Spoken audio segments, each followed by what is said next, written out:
Boa noite a todos. Sejam muito bem-vindos a mais uma palestra do Grupo Gemas. Eu sou a professora Anne Feitosa, trabalho no Instituto Federal do Ceará, no campus Iguatu, e hoje estou recebendo aqui, tendo a honra de receber a professora Mônica Siqueira, também professora do IFCE, porém no campus Juazeiro do Norte. Ela vai falar com a gente hoje sobre um tema bastante interessante e inovador, que é natureza e TDAH. A professora Mônica, ela é doutora em Ambiente e Desenvolvimento pela Univates, mestre em Saúde da Criança e do Adolescente pela UES, e tem bastante experiência nessa relação, nessa interação, né, das crianças com a natureza, tendo em vista os benefícios que a natureza traz para esse público em específico. A professora Mônica vai falar um pouco mais, né, aprofundar esse tema com a gente nessa noite de hoje. E, de antemão, eu gostaria de agradecer bastante pela disponibilidade dela em ofertar o seu conhecimento durante 1 ou 2 horas, não sei, vai depender do desenvolvimento das atividades. Foi me mas esteja à vontade, tá? Aqui não precisa se preocupar com o relógio, controlar o horário. Aqui o intuito realmente é facilitar o aprendizado e mais do que qualquer pessoa aqui nessa sala, com certeza você é a pessoa mais indicada, né, a nos brindar nessa noite de conhecimentos. A professora Mônica é também mãe da Lara e do Arthur, a melhor parte do currículo, né, a mais importante, com certeza. E eu gostaria, antes de passar a palavra para ela, de agradecer a todos os participantes presentes aqui nesta sala. Tem alguns rostos conhecidos de outras palestras aqui do grupo mesmo, tem outros que eu não conhecia ainda, então sejam todos muito bem-vindos. Desejo um excelente evento a todos, e eu gostaria de dar apenas 2 esclarecimentos. Primeiro, na realidade, é um pedido, né, de que permaneçam com o microfone desativado, para não causar nenhum tipo de interferência ou ruído e atrapalhar a palestra. Quanto ao vídeo, não tem problema, pode deixar a câmera aberta, tá? E ao longo da palestra, se surgirem dúvidas ou desejarem fazer algum tipo de comentário, usem o bate-papo, que eu vou ficar fazendo esse acompanhamento, e ao final a professora Mônica vai conversar com vocês. Quem quiser falar só pelo bate-papo, tudo bem, mas quem quiser também, ao final da palestra, ativar o microfone, aí pede a palavra, e também é possível, certo? Bom, professora Mônica, nos conte um pouco mais da sua história acadêmica, profissional, pessoal, se possível. Pessoal, porque é minha amiga, tá? Eu começo dizendo logo essa referência, essa credencial. Mas esteja à vontade e seja muito bem-vinda.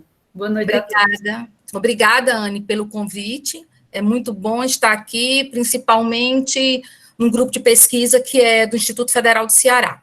Então, isso para mim tem um grande peso. Muito obrigada por todos que estão aqui. Ver meus ex-alunos é muito bom. Estar aqui também com pessoas como a Mônica Oliveira, como a Rita, como o Anderson. Eu acho que o Anderson, se eu não me engano, eu vi por aqui. Que eu já vou fazer propaganda, estou fazendo um curso com a Rita, pelo Conexão Natureza, Criança é Natureza, é um curso maravilhoso, procurem que vocês vão ficar deslumbrados, e tem me dado ferramentas para que eu tenha mais propriedade para estar conversando com vocês. Mas o nosso tema, indo agora para o nosso tema, natureza e TDAH, é importante que vocês entendam como é que eu cheguei nesses dois elementos, né? Então, desde muito tempo, eu sempre fui atraída por crianças, e crianças que tivessem alguma necessidade educacional especial ou alguma deficiência, ou qualquer assunto que envolvesse inclusão. Eu tinha uma atração. Então, muito cedo, fui professora de dança com crianças com síndrome de Down, e fui para a graduação. Quando eu fui para a graduação, esse desejo por temáticas que envolvia a inclusão estava sempre presente. Então, eu vi que eu queria me aprofundar nessa temática.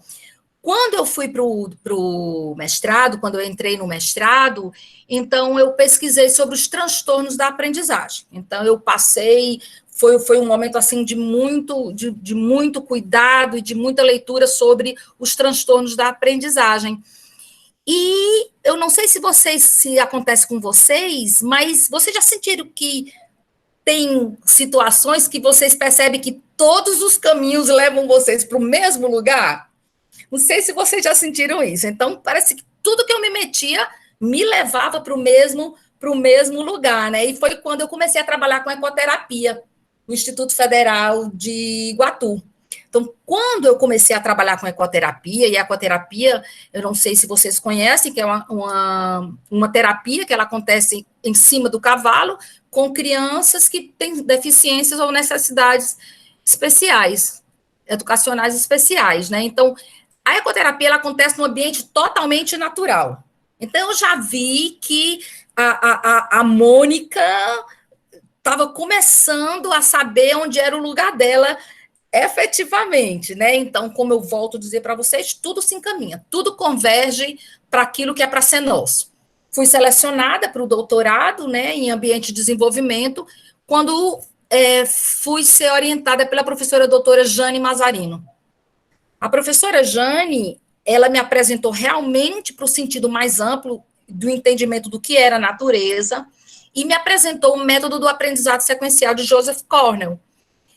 E, através dela e através do meu desejo de já trabalhar com esse método, eu conheci a Rita Mendonça, fiz um curso com a Rita Mendonça e as coisas foram acontecendo, né? Então, eu achei o meu lugar, tudo foi confirmado, né? Eu já sabia que, a partir dali, eu tinha que trabalhar com as crianças que tinham alguma deficiência ou necessidade especial, e que eu tinha que ter um olhar mais sensível, e que eu precisava fazer algo por essas crianças. Então, a ferramenta que eu encontrei foi a natureza. Então, hoje, eu trabalho com essa ferramenta, que para mim é a mais sublime e gratuita, e ela está aí. Então, tem como a gente trabalhar. Então, foi assim, gente, que eu cheguei nestes 2 pontos. O TDAH eu escolhi porque no mestrado eu não tinha trabalhado com o TDAH, então eu disse, eu quero trabalhar com os meus pares. Eu não sou diagnosticada com TDAH, mas eu tenho traços de hiperatividade, né? Então, eu queria trabalhar com os meus pares também. Eu vou tentar começar a apresentar aqui. Anne, tu me ajuda se eu não acertar. Não tá. Tá aparecendo o slide para vocês? Anne? Não, ainda não. Não? Apresentar agora aí uma janela. Foi? Agora sim. Pronto. Então, natureza e TDAH. Eu vou começar para falar sobre o nosso tema, citando Larossa, que fala experimentar. Ele faz sobre o sentido do experimentar. Eu trouxe experimentar, experiência. É aquilo que nos passa, é aquilo que nos acontece, que nos toca. Vê, nos passa, nos acontece, nos toca. Não que se passa, o que acontece ou o que toca. Então, quando eu resolvi trabalhar com essa temática, eu queria exatamente trabalhar com algo que passasse por nós, que que permitisse que o nosso trabalho passasse pelos sentidos, né? Porque a experiência é a capacidade de formação e transformação. Então, eu sabia que eu ia trabalhar com sujeitos que tinham um determinado transtorno, e o meu desejo é que esse transtorno minimamente fosse transformado. Agora, o que eu não sabia era que nesse processo eu também ia passar por a transformação. Acredito que eu passei pela transformação e toda a equipe que trabalhou comigo também. Então, natureza, TDAH. Então, eu trago natureza. O que fala a literatura sobre natureza? Vocês que estão assistindo, como vocês pensam natureza? Como vocês imaginam que é a natureza? Está muito em moda, né, falar sobre a natureza. E muitas pessoas pensam que falar sobre natureza é algo novo, mas não é. No iniciozinho do século XX, tá? Passagem do século XIX para o século XX, de Crowley já valorizava, né, o espaço exterior como fonte de saúde, como elemento gerador de curiosidade, desenvolvimento, conhecimento e aprendizagem. Então, veja que era é uma fala antiga. Mas como tudo no mundo, tem as fases. Chegou um momento que a natureza foi vista apenas como contemplativa e como um local para tirar selfie. Mas a natureza é muito mais do que isso. A natureza, somos nós. A natureza somos basicamente nós. Nós somos partes integrantes dessa natureza e que entendimento nós temos que ter sobre ela. Então, vários autores começaram a trazer o que a ausência da natureza pode causar. Porque a gente fala muito os benefícios da natureza. Por que a gente não pergunta os malefícios da ausência da natureza, né?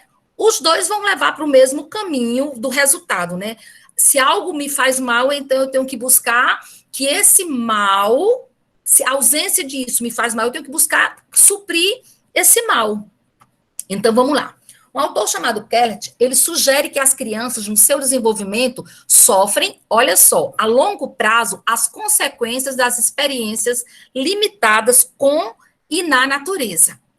Gente, essas duas palavrinhas é muito importante que a gente entenda, com e na natureza. A gente passa muito tempo na natureza, eu vou ficar ali na natureza. Mas para que realmente a gente entenda os benefícios da natureza, a gente tem que estar com a natureza. A gente está na natureza, mas a gente tem que ter essa conexão direta com a natureza. Então, as consequências, de acordo com o autor, são várias que eu não vou citar, porque vem um outro autor chamado Richard Louv, que criou o termo síndrome do déficit de natureza. Quando ele criou essa síndrome, foi para apresentar que algumas enfermidades para eles estavam relacionadas à modernidade. Estavam relacionadas à ausência da natureza. E essa ausência da natureza trazem consequências como a obesidade, como a diabetes, a pressão alta, além do TDAH. É interessante que vocês entendam que ele não falou, o Louv não falou, que a ausência da natureza, ela causa o TDAH. Porque quem sabe sobre o TDAH, você não vai assim, vou ali, eu adquiro. Eu peguei um coronavírus, eu peguei uma gripe, eu peguei um chulé no pé. Né? Não é isso. A ausência da natureza, o déficit da natureza, ela vai, como é que eu falo para vocês? Intensificar os sintomas do TDAH. Certo? Então, é uma das consequências, e é onde eu me foco. Ele dizia, olha que legal, o bosque era minha ritalina, a natureza me acalmou, me focando e animando meus sentidos. Ele está trazendo uma metáfora. Essa metáfora, ele está fazendo essa relação dos efeitos que a natureza causa no indivíduo, e fazendo a similaridade com o que a gente busca na Ritalina. E o que a gente busca na Ritalina? Redução de inquietude mental e física, atenção, concentração. Então, como a gente pode pensar? Poxa vida, se para Louv a Ritalina, o bosque era a Ritalina dele, pode ser para muitas outras pessoas.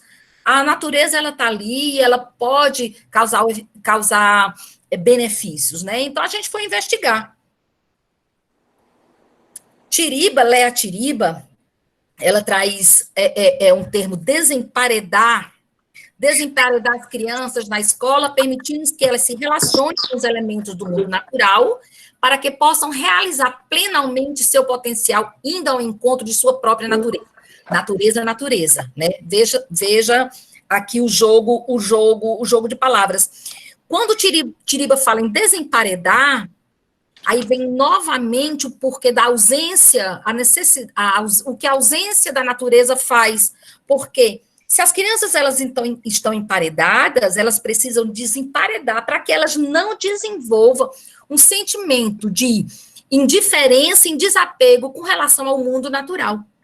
E revisitem a mente, a memória de vocês e vejam que quando a gente passa muito tempo a criança passa muito tempo distante desse contato do ambiente natural, a afetividade, ela vai deixando de existir. A natureza, ela passa a ser secundário, ela vai ficando lá atrás, e esse sentimento de pertencimento, ele acaba. Então, a Leatiriba, ela traz isso.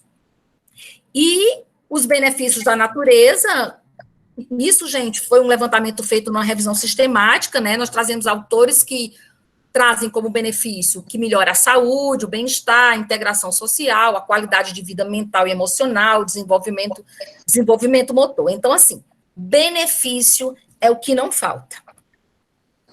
Então, já pensamos o que é natureza, já conceituamos natureza, já visitamos a natureza, mas eu digo, e o que a literatura fala sobre o TDAH? O transtorno do déficit de atenção e hiperatividade. É a dificuldade de focar a atenção e conseguir direcionar o raciocínio, veja que sempre tem um prejuízo. Pode gerar problemas psicológicos e sociais, compromete o desempenho escolar. O diagnóstico formal, quem conhece o TDAH sabe que ele reflete níveis generalizados e prejudiciais da desatenção, da hiperatividade, da impulsividade, né? Os sintomas da criança devem ser discrepantes em termos de desenvolvimento e devem causar um funcionamento deficiente no processo de desenvolvimento. Eu tenho muita raiva quando alguém fala no TDAH ou qualquer outro transtorno e diz assim, não aprende, não desenvolve. Eu digo, então, não assistiu às disciplinas de psicologia do desenvolvimento ou não tem o mínimo de sensibilidade e entendimento, porque quem tem TDAH, ele tem uma dificuldade, sim, no seu desenvolvimento e na sua aprendizagem, mas que pode ser trabalhado e que ele pode tocar a vida normal como qualquer outra pessoa. E as relações sociais, elas são afetadas, principalmente em função da hiperatividade, mas são pessoas fantásticas, que têm um potencial gigantesco, e essa é a minha grande luta, em trazer atividades e uma metodologia que trabalhe com essas pessoas, exatamente para desmistificar uma série de coisas sobre o TDAH. Damasceno dizem que as crianças sentem dificuldade de seguir rotinas em função dos sintomas do TDAH, que interfere tanto no aspecto cognitivo quanto no socioafetivo. Isso é fato. A criança, o indivíduo que tem TDAH, ele sofre um prejuízo, mas a gente quer correr atrás desse prejuízo. E as crianças com TDAH sofrem de carências expressivas na interação social, resultando em conflitos mais frequentes com a família, rejeição mais frequente com seus pares e menos amizade. Então, isso, lá no nosso projeto, na nossa pesquisa, a gente vivenciou bastante isso, e já bem adiantando os resultados, digo para vocês que foi uma área que foi mais afetada positivamente.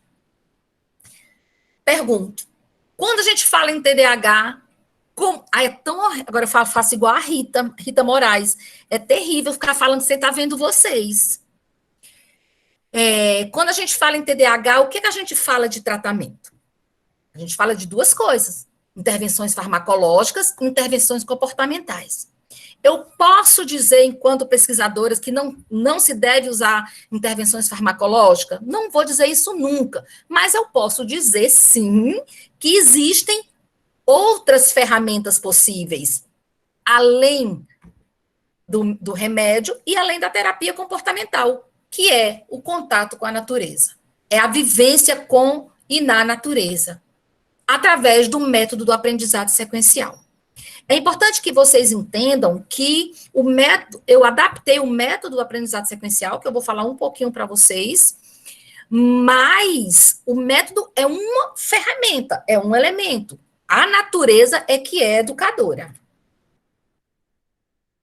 Se eu estivesse vendo vocês e se vocês pudessem me responder, como vocês trariam essa resposta? Como a proximidade com a natureza impacta nos processos de desenvolvimento de crianças com TDAH? Então, isso eu queria ver, era isso que eu queria investigar. Será que essas crianças, estando em contato com a natureza, os sintomas vão ser minimizados? Será que o desenvolvimento delas, cognitivo e afetivo, eles vão ser afetados? Então, a gente foi pesquisar. E tivemos como o carro-chefe, a proposta do método das vivências com a natureza, que é considerado por Cornell uma metodologia original da educação ambiental, que visa facilitar o aprofundamento e a interação dos indivíduos com a natureza, possibilitando o aprendizagem e o desenvolvimento de sentimentos e valores necessários para uma transformação social. Esse método consiste na escolha de atividades lúdicas, jogos, brincadeiras que respeitam uma sequência de 4 estágios: despertar o entusiasmo, concentrar a atenção, experiência direta e compartilhar a inspiração. Vocês estão visualizando o quadro e veja que cada estágio possui uma característica e possui uma vantagem, tá? Então, esses estágios, eles fluem naturalmente de um para um outro, que permitem que seja criada inúmeras experiências com a natureza. Mas é preciso entender que cada experiência acontece com um grupo específico em um local distinto, portanto, a experiência se faz única. Por que é que eu estou dizendo isso para vocês? Eu estou dizendo porque esse método não foi criado para crianças, para pessoas que tivessem alguma deficiência ou uma NEE, certo? Então, eu adaptei para que atendesse. Então, o que é que eu fiz? Eu peguei os estágios, criei um guia, vi as características de cada estágio, onde é que eu queria atuar, o que é que essa brincadeira iria atuar em determinado sintoma. Então, eu criei um guia que fez o cruzamento, eu fiz o cruzamento com o SNAP 4 e fiz o cruzamento dos 18 pontos da hiperatividade, da impulsividade, da desatenção que apontavam. Então, cada brincadeira ela era direcionada para um sintoma do TDAH. E foi assim que nós fomos brincando. Como trabalhamos? Eu não vou aqui, nesse momento, me detalhar nessa parte mais técnica, nessa parte mais científica, mas aqui é só para vocês terem uma ideia do que compunha a nossa tese. Ela teve 9 etapas. Certo? Eu vou falar um pouquinho, vou me adentrar mais na intervenção. Mas nós trabalhamos com a revisão sistemática. Ao fazer a revisão sistemática, aí eu vou lembrar da fala da Mônica Oliveira, que nessa revisão sistemática, gente, eu sofri muito porque não tinha material para eu trabalhar. Não tinha material. Eu encontrei apenas 4 autores, não 4 autores, deixa eu corrigir. Encontrei 4 artigos, nenhum brasileiro, mas dos 4 artigos, 3 eram dos mesmos autores, da Taylor e Kuhl, que sim, eles se remetiam ao TDAH. Artigos maravilhosos, mas não foi um trabalho como o meu, mas me deu pano para as mangas. E os outros artigos que envolviam natureza, e eu separei em categorias, eles traziam os benefícios da natureza, eles traziam sobre a natureza e inclusão, natureza e bem-estar, natureza e jogos, natureza, uma infinidade de categorias, mas sobre natureza e TDAH, não tinha praticamente quase nada para eu pesquisar. Nós trabalhamos com análise documental, eu tive uma parceria com a Secretaria de Educação, então eu fiz um levantamento dentro do município do Crato, que é onde eu moro, e foi realizado o estudo empírico. Fiz um levantamento de todos os transtornos que tinha no município e de todas as crianças que eram diagnosticadas com TDAH. Então, eu fiz uma análise dos documentos dessas crianças que eu selecionei. Trabalhamos com entrevistas com os informantes, responsáveis, professores e os próprios sujeitos, e aplicando o SNAP com os professores e aplicando os testes psicológicos com os pais, professores e crianças. A aplicação desses testes, o SSRS e o VISC-4, não foi aplicado por mim, fiquem tranquilos, foi contratado um psicólogo especialista em testes que fez essa aplicação. Então, tudo que aconteceu no meu trabalho, ele aconteceu antes e depois da intervenção. A intervenção propriamente dita, ela aconteceu por um período efetivamente de 5 meses, mas o contato com entrevista e tudo foi um pouco mais de 6 meses. E, por fim, eu fiz a triangulação. Essa triangulação foi quando eu peguei tudo que eu coletei de forma qualitativa e cruzei com os dados quantitativos, né? Porque a gente tem que quantificar, é como se a gente tivesse que quantificar para provar que um trabalho realmente deu resultado. E ele deu mais subsídios, então eu fiz a triangulação. Então, vamos entrar aqui nas vivências. Se eu tiver com algum bolsista meu aí que trabalhou comigo, depois eu faço questão que vocês socializem com o pessoal aqui a experiência, como foi para vocês. Os nossos encontros, eles aconteciam a todas as quartas-feiras. A gente chegava lá na Serra, que a gente chama aqui Serra, né, a Chapada Nacional do Araripe, uma área de proteção ambiental, é uma APA.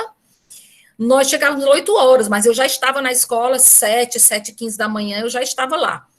Nós levávamos essas crianças para lá, numa van, era um aparato gigantesco, uma equipe maravilhosa, um grupo de seis alunos do curso de Educação Física do Instituto Federal, o qual passaram por um treinamento do método, e nós íamos para esse lugar vivenciar a natureza, trabalhar o método do aprendizado sequencial de Cornell.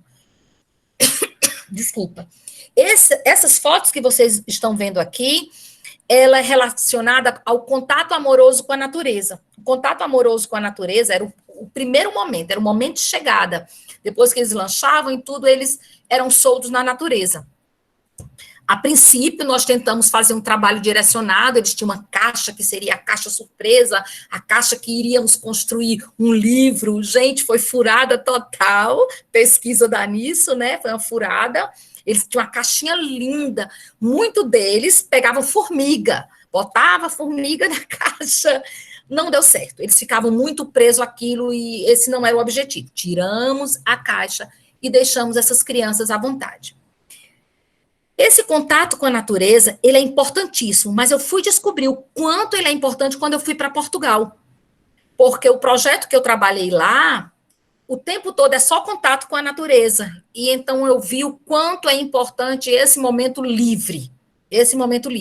Porque eu ia trabalhar com atividades direcionadas. Mas é importante que vocês entendam que mesmo eu trabalhando com as vivências com a natureza de forma direcionadas, mas elas tinham um momento deles realizarem como eles conseguiam. Para cada criança tinha um bolsista, que a gente chamava o amigo. Né? Para cada criança, ela tinha o seu amigo, que acompanhava. Então, a gente esperava que eles realizassem da melhor forma possível. Os sujeitos, durante o contato amoroso com a natureza e as vivências, percebiam-se que a cada encontro eles ficavam mais à vontade com o ambiente e, consequentemente, consigo, com os colegas e com os membros da equipe. Porque vocês não fazem ideia do que você conseguir ver me ajudem, a evolução dessas crianças, as transformações, aquela experiência que eu falei lá na frente. Eles experienciar esse contato com a natureza, as atividades, estar em contato com os bolsistas, estar em contato comigo. Era uma coisa, assim, maravilhosa, né? Durante a prática das vivências, aqui algumas vivências, essa da minha direita não foi uma vivência, foi um momento de contato que elas estavam livres e foram escolher a brincadeira deles. Olha, Rita e Mônica, totalmente livre, né? A brincadeira livre. Mas, quando nós estávamos durante a prática das vivências, o destaque foi para a variedade de respostas que conseguimos obter dessas crianças. Os bolsistas, eles explicavam a atividade, pediam para ele fazer. E eles iam realizando da forma que eles conseguiam, né? Eles iam desenvolvendo os seus próprios mecanismos para atingir os objetivos propostos. E eu preciso dizer para vocês que nós fomos aprendendo junto com eles. Nós fazíamos uma vivência, num outro momento, lá na frente, a gente repetia essa vivência.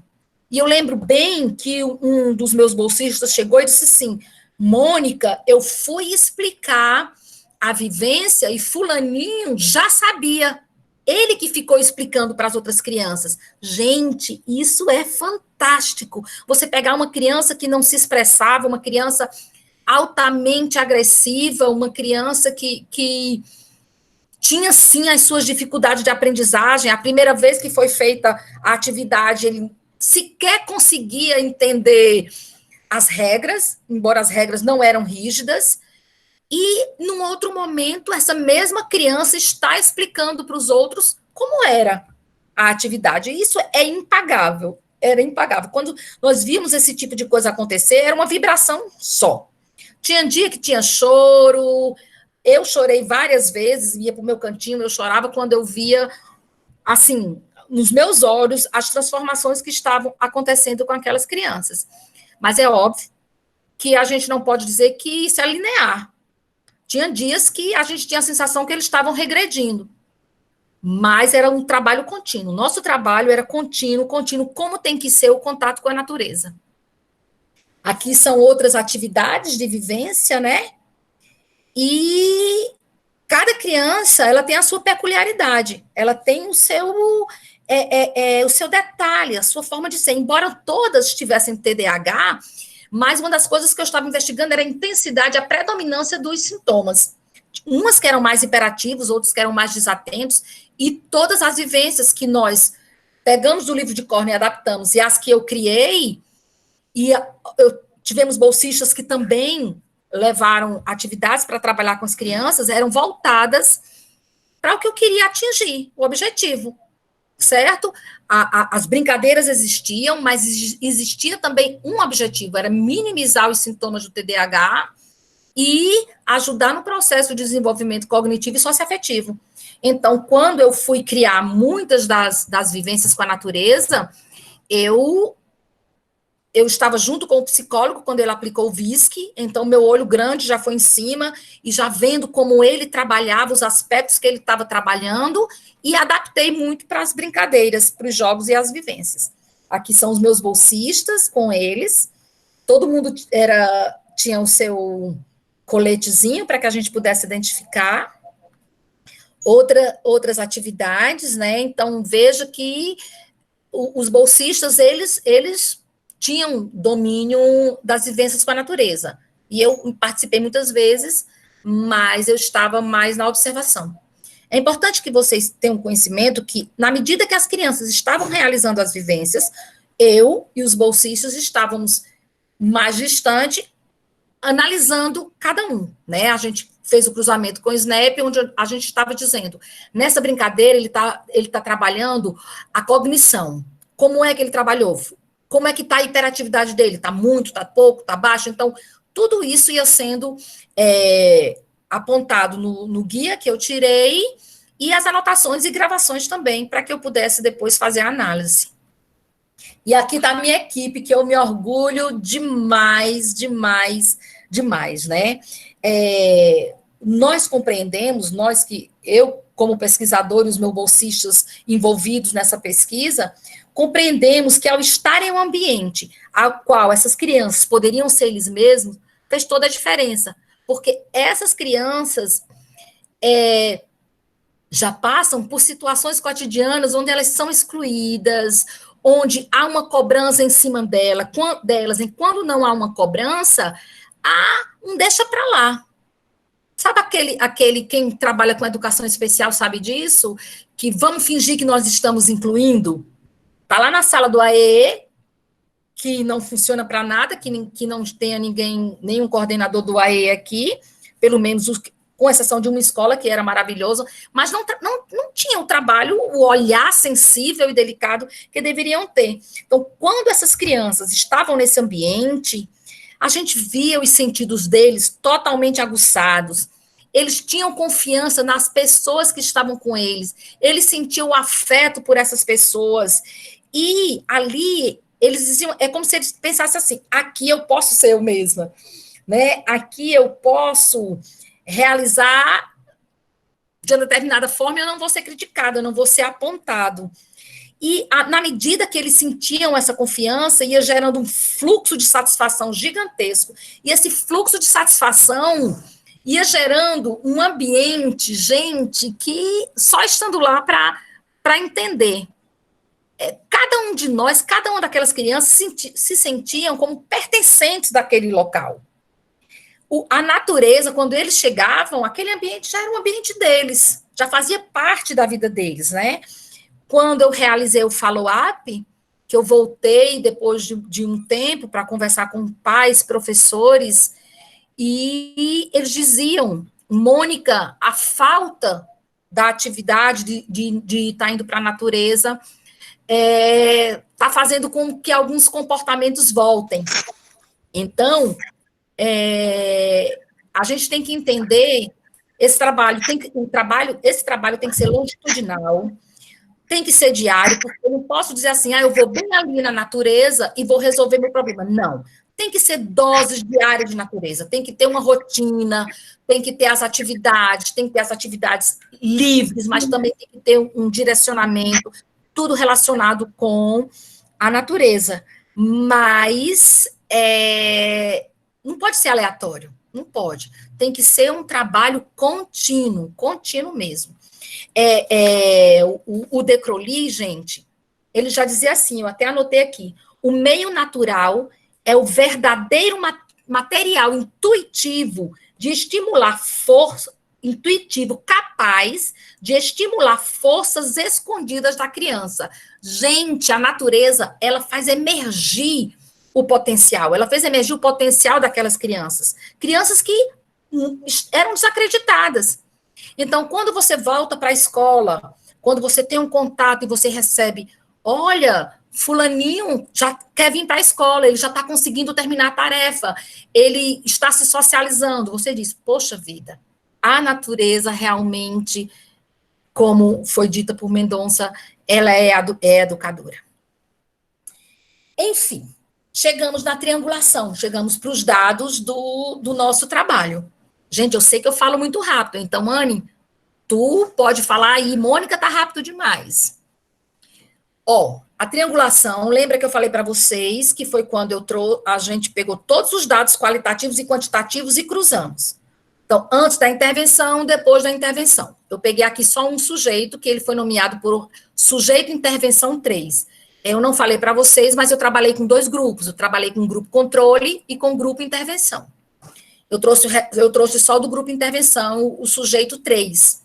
Os informantes, que aqui está misturada a fala de professores, de responsáveis e professores, diziam que essa criança era agressiva, agitado, que não aprende, não se socializa, é impaciente e não termina as tarefas. O diário de campo tinha anotação minha, tinha anotação dos bolsistas.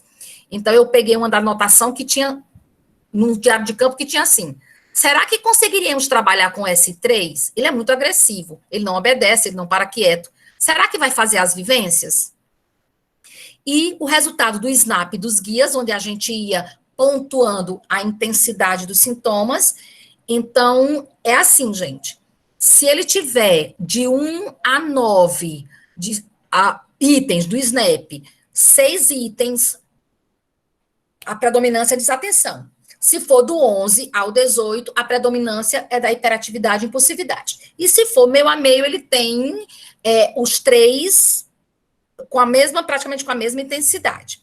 Então, nós fizemos o levantamento, comparando o resultado do SNAP dos guias, da criança 3, do sujeito 3, e ele apontou que ele pontuou 9 de desatenção e 10 de hiperatividade e impulsividade. E os guias apontaram 8 de desatenção e 8 de hiperatividade e impulsividade. O que é que isso me informou? Me informou que realmente, essa criança, ela tem tudo. Ela tem de tudo, né? Ela tem as três coisas. Porque lá nos laudos dizia que as crianças tinham TDAH, mas não falavam qual era a predominância. Então, eu queria investigar qual era a predominância. Então, quando eu fiz tanto do grupo controle quanto do grupo intervenção, deu a maioria das crianças foi os 3, né? A intensidade dominante eram os 3. Então, veja, isso aqui foi antes da intervenção. Eu peguei as respostas dos informantes da mesma criança, certo? Depois da intervenção. Então, os informantes disseram, ele está se controlando mais, está mais calmo, ele quer aprender. Gente, olha que coisa interessante. Ele quer aprender. Ela não disse ele está aprendendo, mas ela disse ele quer aprender. Isso, para mim, foi, assim, o máximo, porque essa criança, especificamente, ela não ficava em sala de aula, ela não queria ir para a escola, era uma coisa, era um suplício de acordo com as professoras. Então, de repente, ela chega e diz, ele quer aprender. E ele estava aprendendo também. Ele agora brinca com os colegas, ele já consegue terminar a maior... Não foi o patê que terminou, não, gente. Foi a maior parte das tarefas. No diário de campo, já tinha outra anotação sobre essa criança. Dizia, está participando das vivências e demonstra vontade de realizá-las. Lembra da pergunta? Será que ele vai fazer as vivências? S3 está bastante sociável e amoroso, ele já parece outra criança. E o resultado do SNAP Guia diz que ele está com 8 de desatenção e 9 de hiperatividade e impulsividade, e o Guias apontou 6 de desatenção, 7 de hiperatividade e impulsividade. Vocês podem olhar aqui e dizer assim, mas só um ponto a menos, gente, um ponto dentro de um teste é uma coisa, assim, muito forte. Do mesmo jeito, quando a gente aplicou os testes das habilidades sociais, o SSRS. A criança, ela pode mudar o score geral, mas não mudar o comportamento, né? Então, aconteceu muito isso. Mudando já é bom, e ela saindo de um campo para outro é fantástico. Então, vamos lá. Os testes psicológicos, que foi o inventário, né? O SSRS. Habilidades sociais. Gente, isso aqui foi preenchido por professores, por pais e pelo sujeito. Eu trouxe só dos professores, tá? Porque eu queria apresentar a competência acadêmica, que só quem faz são os professores. Então, lá nos testes, gente, essa criança, o S3, ele teve um score geral de 37 com percentil 80. E ele se enquadra dentro do que é chamado, dentro do teste, repertório elaborado. Ele possuía um repertório elaborado de habilidades sociais. Depois da intervenção, o score geral dele era 36, com percentil 80, tá? E o repertório já é altamente elaborado. Ele poderia ter mudado só o score geral e ter permanecido no repertório, já estava muito bom. Mas no caso dessa criança, ele saiu de um repertório elaborado para um repertório altamente elaborado. Os problemas do comportamento dessa criança, ele possuía um score geral 1, percentil 15, um repertório muito baixo. Aqui, ele permaneceu com score geral 2, ele está com score geral 2, percentil 20, repertório muito baixo. Veja que o score mudou, mas o repertório permaneceu muito baixo. Ou seja, o repertório comportamental dele estava satisfatório. Não houve mudança no score geral, houve mudança significativa, que eu estou falando, né? Aqui até aumentou. Não houve mudança significativa, mas pelo menos ele permaneceu no repertório muito baixo. E a competência acadêmica, essa criança tem 36, percentil 60, com a competência acadêmica mediana. Posteriormente, ele já estava com score geral 38. No caso aqui, aumentar é bom, tá? Score geral 38, percentil 60, com competência acadêmica alta. Gente, imagina uma criança que a professora dizia que ele não aprendia, os pais diziam que ele não aprendia, a gente no começo achava que ele não aprendia, e os testes mesmo, não foi só questão qualitativa, não, a aplicação de testes aponta que essa criança está com coeficiente acadêmico alto. Olha que maravilha. A escala West de inteligência, que é o VISC-4, ele vai medir aqui a gente está trabalhando mais com as habilidades sociais, e aqui com coeficiente intelectual total deles, né? Como é que está a questão da inteligência? Essa criança, o S3, ela começou com o coeficiente total 43, o índice de compreensão verbal 49, índice operacional perceptual 49, índice de memória operacional 45, índice verbal de processamento. Eu acho que é isso. 45. Então, o psicólogo, ele fez todos os cálculos e tinha um intervalo de confiança de 95. Veja essa criança depois. Coeficiente intelectual 47, o ICV 51, o IOP 59, o MO 45 e o VP 58. Mas eu preciso dizer para vocês que teve esse salto, mas muitas crianças, eu não sei se foi o caso dessa, quando foi aplicar o teste pela primeira vez, muitos deles não conseguiam ir até o final. Muitos mal saiu do canto, o que já indica um coeficiente intelectual menor. Quando o psicólogo foi aplicar uma segunda vez, ele fez tudo. Então, não tinha como o coeficiente intelectual dele não subir.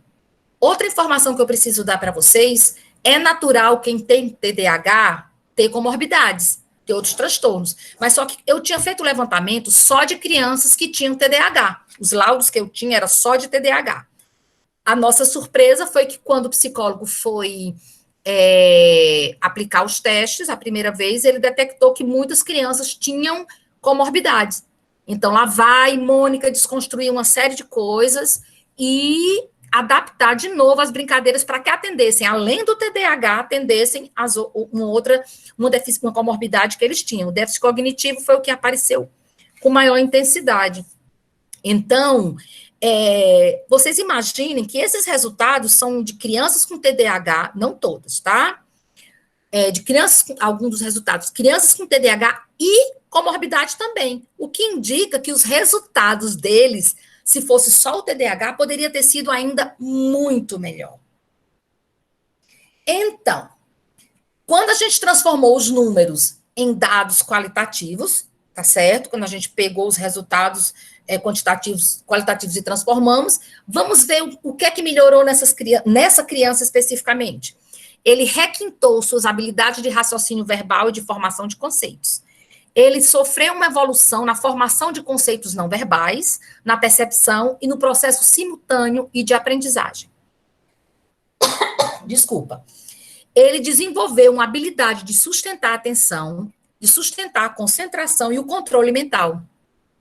E ele melhorou o seu padrão de velocidade para processar a informação. Gente, vocês não têm ideia do que você está fazendo uma pesquisa e você se deparar com esses resultados.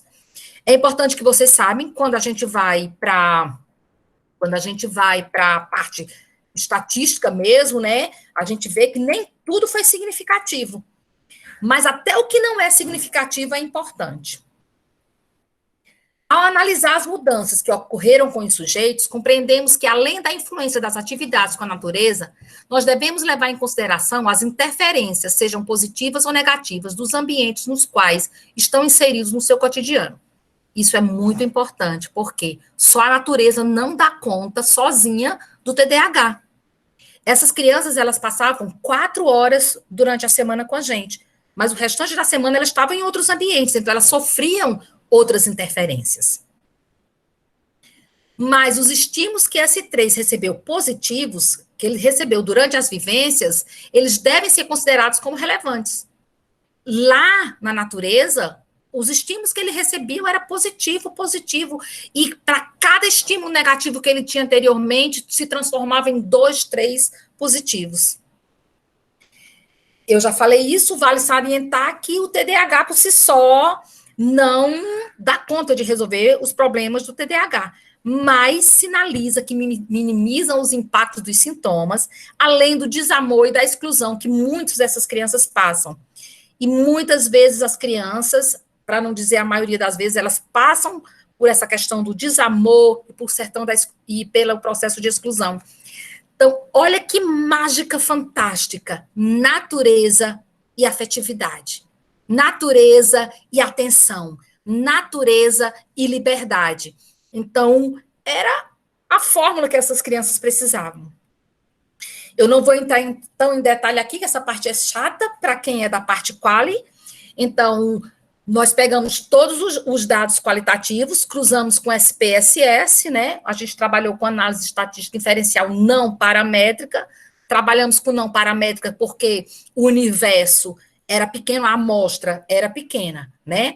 Então, eu trouxe para vocês aqui só o que apontou de significância, tá? Significância é quando a gente tem um P menor do que 0,050. Quer dizer que as pontuações, o que foi mostrado, mostram resultados relevantes e verdadeiros. Então, eles obtiveram resultados significantes no grupo controle, principalmente em Na habilidade social, cooperação e afetividade, no desempenho acadêmico, na responsabilidade, afetividade e cooperação, autocontrole, responsabilidade e desenvoltura social. Então, eles foram bastante impactados nesse aspecto, e que foi confirmado pelo SPSS. Quando as crianças elas se afastam das carteiras da sala de aula para aprenderem convívio direto com a natureza, elas aprendem de modo diferente, vivenciando melhorias em diferentes domínios do desenvolvimento, como o cognitivo, o social e o afetivo. É o que a Tiriba fala, desemparedar esses meninos, né? Porque na natureza, elas estavam aprendendo. Eu vi isso em Portugal também, embora não fossem crianças com TDAH, mas lá eles trabalham com a flexibilidade curricular. A sala de aula estava lá na natureza. Tudo que elas precisavam aprender, elas encontravam na natureza.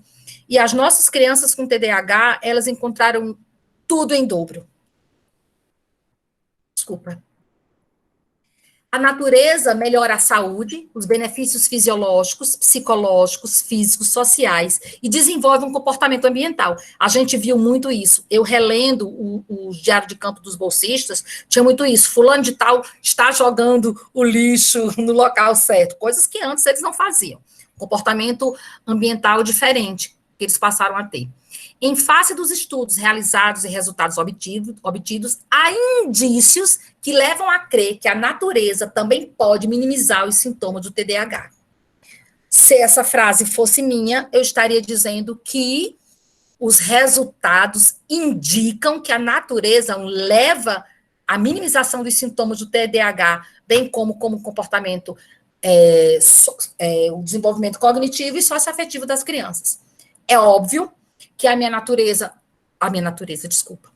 que a minha amostra, ela é pequena, ela é significativa, mas ela ainda é pequena para que a gente possa dizer assim, afirmar, por isso que a gente precisa dar continuidade com esse trabalho, a gente precisa ter uma amostragem bem maior e a gente precisa ter um trabalho mais longitudinal para que a gente realmente confirme isso e leve e diga assim, olha, não é só o medicamento, não é só a terapia comportamental que vai ajudar o teu filho, ou teu aluno, ou você mesmo, né? Então, a gente já sabe que os indícios já não são tão indícios, porque hoje tem a minha tese para confirmar como uma verdade, mas essa verdade ela ainda precisa ser confirmada efetivamente a nível internacional, nacional e internacional. As conclusões, gente, estou chegando ao final. Anne, quantos minutos eu estou levando já? As conclusões diz que há uma escassez de artigos com assuntos que abordam natureza e TDAH. Todas as crianças do grupo intervenção apresentaram avanço significativo no funcionamento intelectual global, que as vivências com a natureza auxiliaram para que os sintomas do TDAH fossem minimizados no grupo intervenção, e as crianças que participaram das vivências desenvolveram um maior repertório socioafetivo. De acordo com a triangulação, as crianças que participaram das vivências com a natureza sobressaíram se comparadas com a do grupo controle, o que indica que as atividades de vivências com a natureza auxiliam tanto no desenvolvimento cognitivo quanto no socioafetivo. E aí eu não poderia deixar de terminar citando Cornell, quando ele diz: a beleza indescritível de uma flor, a graça de um pássaro voando orgulhosamente, o ruído do vento nas árvores. Em algum momento de nossas vidas, somos tocados pela natureza. Você, eu, todos nós, de uma forma pessoal e especial. Sumiu tudo aqui agora. Anne, me permite, eu sei que eu já extrapolei o tempo, né? Já está todo mundo cansado, mas deixa eu ler um poema, rapidinho, um poema de Pedro Bandeira, quando ele fala sobre as experiências diretas com a natureza. Olha só, olha, Rita, quando eu li, eu lembrei de você. Vai já para dentro, menino. Ele diz, vai já para dentro, menino. Vai já para dentro estudar. É sempre essa lenga-lenga, quando o que eu quero é brincar. Eu sei que aprendo nos livros Eu sei que aprendo no estudo, mas o mundo é variado e eu preciso saber de tudo. Há tempo para conhecer, há tempo para explorar, basta os olhos abrir e com o ouvido escutar. Aprende-se o tempo todo, dentro, fora, pelo avesso, começando pelo fim, terminando no começo. Se eu me fecho lá em casa, numa tarde de calor, como eu vou ver uma abelha acatar pólen na flor? Como eu vou saber da chuva se eu nunca me molhar? Como eu vou sentir o sol se eu nunca me queimar? Como eu vou saber da terra se eu nunca me sujar? Como eu vou saber das gentes sem aprender a gostar? Quero ver os meus olhos, quero ver a vida. Já estou com vontade de chorar, lembrando dos meus meninos. Quero ver a vida até o fundo. Quero ter barro nos pés. Eu quero aprender o mundo. Criança com TDAH é dona do mundo. Obrigada, gente. Que coisa linda, emocionante, emocionou a todos, né? A professora Mônica é muito maravilhosa. Ela nos brinda sempre com esse amor pela profissão, amor pela pesquisa, amor por tudo que ela faz na vida dela. Ela é uma pessoa muita emoção, uma pessoa muito perfeita. Bom, Eita. eu amei a palestra, acredito que todos tenham também concluído esse momento com esse sentimento, né, de que a gente hoje teve uma inserção, né, numa pesquisa que trouxe não só ganhos científicos, mas ganhos emotivos, né, ganhos com relação, a gente fica se perguntando assim, como é que não saíram essas crianças através dessa pesquisa? Pelo contato com a natureza, mas também pelo contato com essa pesquisa que provoca no ser humano emoções tão fortes. Então, eu vou deixar aqui agora aberta a palavra para os nossos participantes. A gente já tem algumas pessoas, né, com algumas mensagens aqui sobre... Eu não estou dando conta de ler, Anne, eu preciso depois saber o que é que tem escrito. Ah, com certeza, eu vou compartilhar com você, sim. A gente está tudo gravado aqui, inclusive o que é escrito também fica registrado, tá? Mas, enfim, vamos dar uma olhada aqui nas perguntas, se houve alguma, e também nos comentários. Eu me estendi bastante, aqui, quando né? você lia o poema, não deu para eu controlar, porque parecia aquelas lives do YouTube, sabe? Todo mundo digitando ao mesmo tempo e foi subindo, subindo, subindo, e pronto, me perdi aqui, não sei mais nem qual foi o último que eu tomei nota, mas isso é muito bom.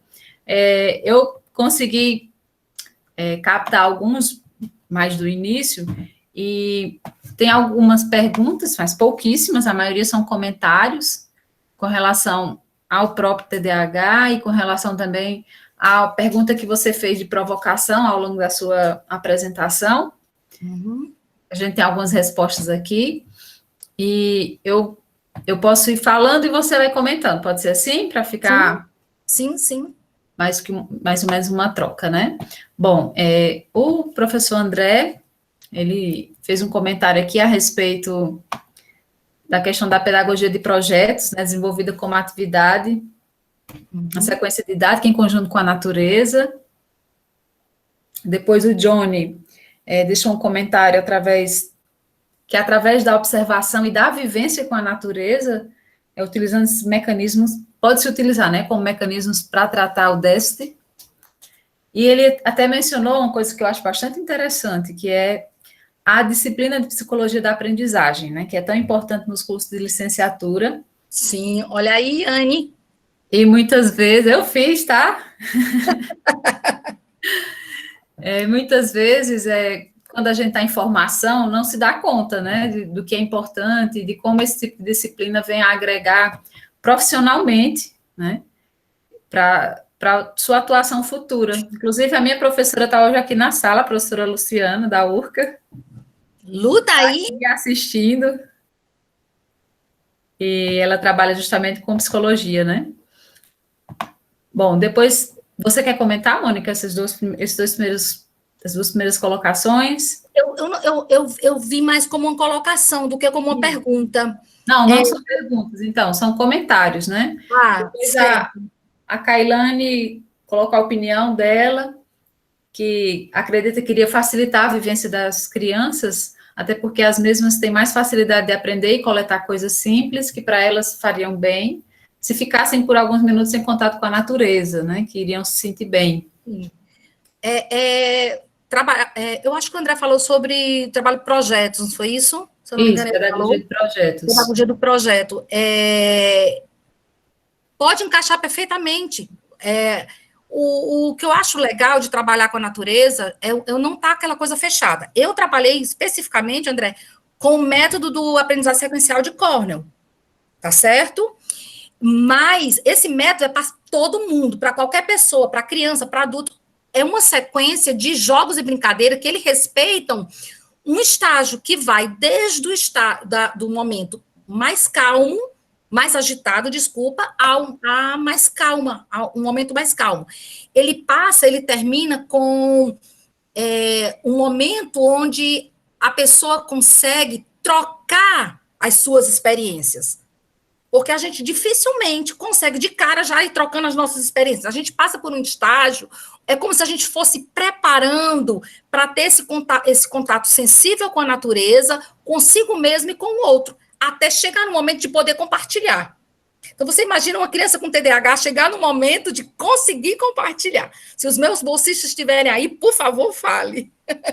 Né? Deles conseguirem compartilhar. Então, assim...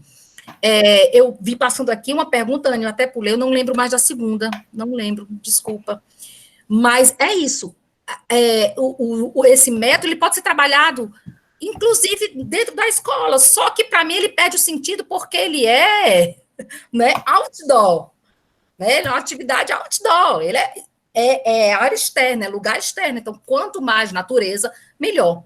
Meu grande sonho, que Rita, né, uma pessoa bem querida ali, vai me ajudar, eu sei que ela vai me ajudar, é trazer para a nossa cidade como a gente acontece em Portugal também, flexibilidade curricular, que a natureza faça parte do currículo dessas crianças. Esse é meu sonho. Só que as nossas escolas aqui, quem é da região do Cariri, sabe, eu não conheço de dentro as escolas do Iguatu, mas a gente procura uma folhinha e não encontra folhas desenhadas de papel.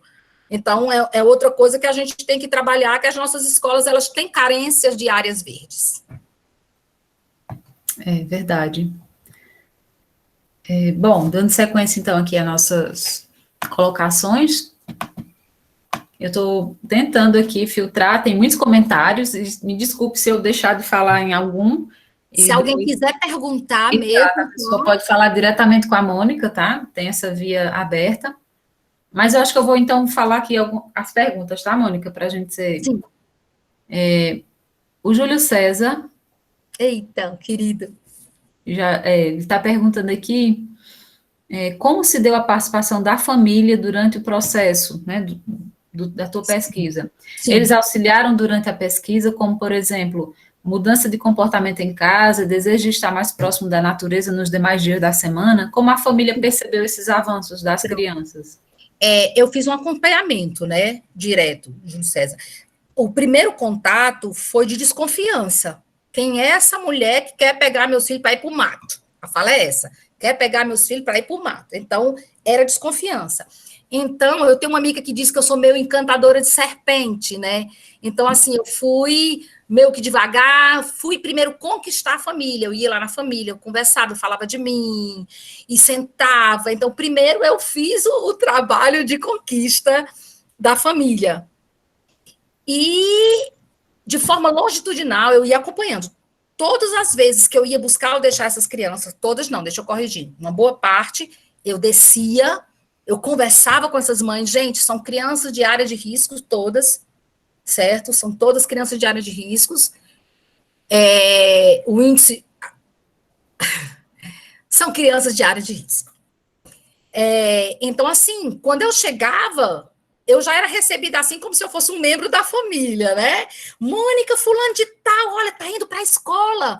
Olha, ele não gosta de estudar, mas ele diz que tem que estudar porque tem medo de não ir mais para, como é que ele dizia? Para aula de campo. Ele dizia, porque tem medo de não ir para aula de campo. Então, as respostas que os pais me davam eram maravilhosas. Maravilhosas mesmo, né? E foram 3, eu fiz a primeira, fiz a segunda e fiz o follow-up. onde eu tinha que ver se a ausência impactava no que já tinha acontecido. E impactou, tá, gente? Realmente impactou. Então, Júlio César, a família foram os meus parceiros. Foram os meus parceiros. Hoje eu ainda tenho, a gente tenta ter um distanciamento como pesquisadora, mas é bem difícil. Nesse período de pandemia, eu faço minhas comprinhas, vou lá, visito, né? A primeira vez que eu fui, um veio, pulou em cima de mim, olha o Covid, olha o Covid! E ele me chamava de Mônquina. Mônquina, quando é que a gente vai para a natureza de novo? Gente, você escutar uma criança, depois de mais de um ano, olhar para você e dizer assim, Mônquina, quando é que a gente vai para a natureza de novo? É porque ela impactou. É porque ela fez diferença na vida dessa criança. Respondi, Amore. E ele também perguntou qual a maior diferença vista nas suas análises entre Brasil e Portugal, as experiências Sim. que você vivenciou.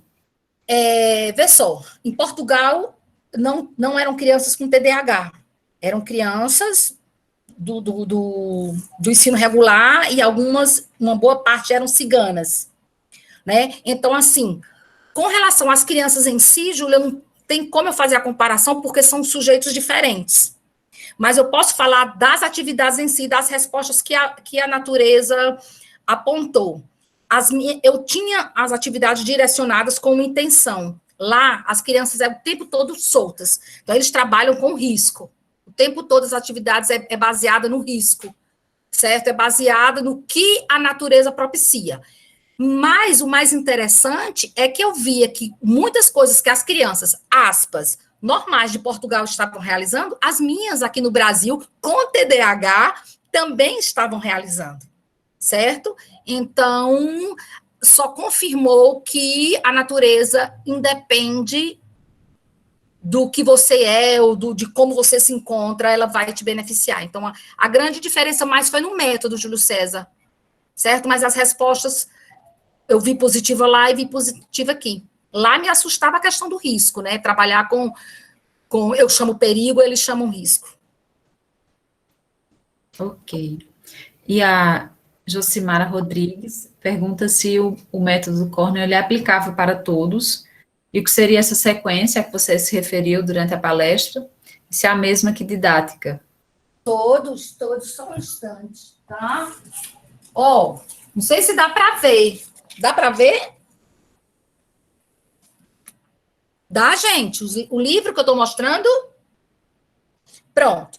Esse livro, ele traça todas as atividades, Josimara, é para qualquer pessoa, é para criança, é para adulto, é para TDAH, é para síndrome de Down, é para quem queira, certo?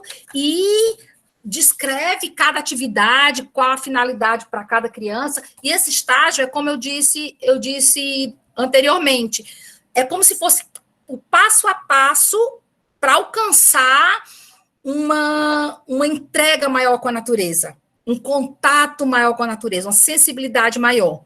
E quando você está mais aberta para a natureza, você está mais aberta em si, você aprende, você recebe o maior contato. Então, ele começa com, eu nem sei como é o primeiro nome, tem algum bolsista meu aí, já não sei mais nem como é a sequência do estágio.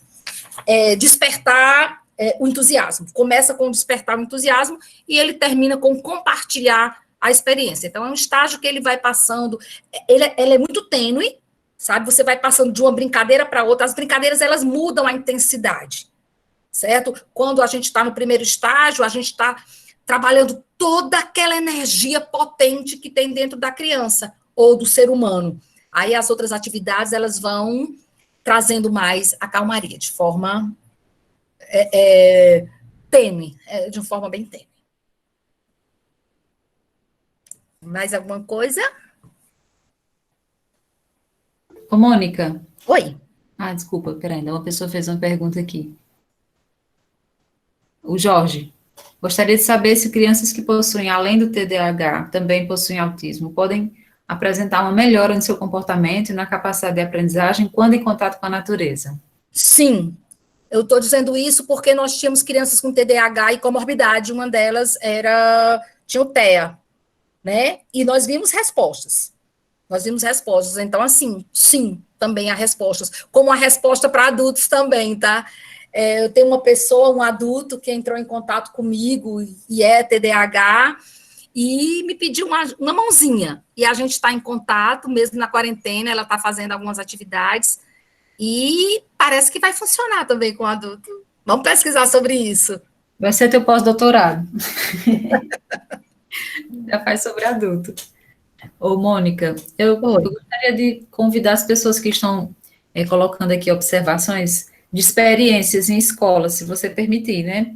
E se eles tiverem também a vontade de compartilhar conosco. Por exemplo, o Daniel Souza comentou a respeito da experiência de jardim, que em algumas escolas se trabalha a natureza dentro do espaço, seja na produção de hortas, plantação de mudas, além de trilhas realizadas pelos professores, né? E ele acredita que isso tem influenciado positivamente no comportamento das crianças. Com O professor certeza. André também mencionou que Iguatu tem uma iniciativa e uma pessoa do Pará, deixa eu ver aqui, o Kleberson, em Marituba, no Pará, que existe um projeto que ensinava práticas de agricultura para crianças com síndrome de Down.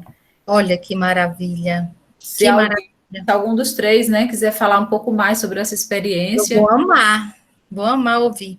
Mas deixa eu só abrir um parêntese. Sim. Gente, a minha tese, esses resultados que eu obtive, lembre-se que o ponto-chave foi a natureza, mas eu tinha atividades específicas que atuavam nos sintomas. É importante entender isso, tá? A gente precisa ter, eu tinha que ter atividades. De repente, eu só ter só o contato amoroso com a natureza pode ter surtido efeito, só o contato amoroso. Mas a minha tese eu utilizei de atividades específicas. Além do contato amoroso, eu utilizei atividades específicas. Que atividade é essa? Jogos, brincadeiras, trilha do conhecimento, corvos e corujas. Mas, por trás da brincadeira, por trás do jogo, tinha uma intenção de atuar em cima de um sintoma específico do TDAH. É importante que isso fique claro, tá, gente? Mas eu gostaria de ouvir as experiências.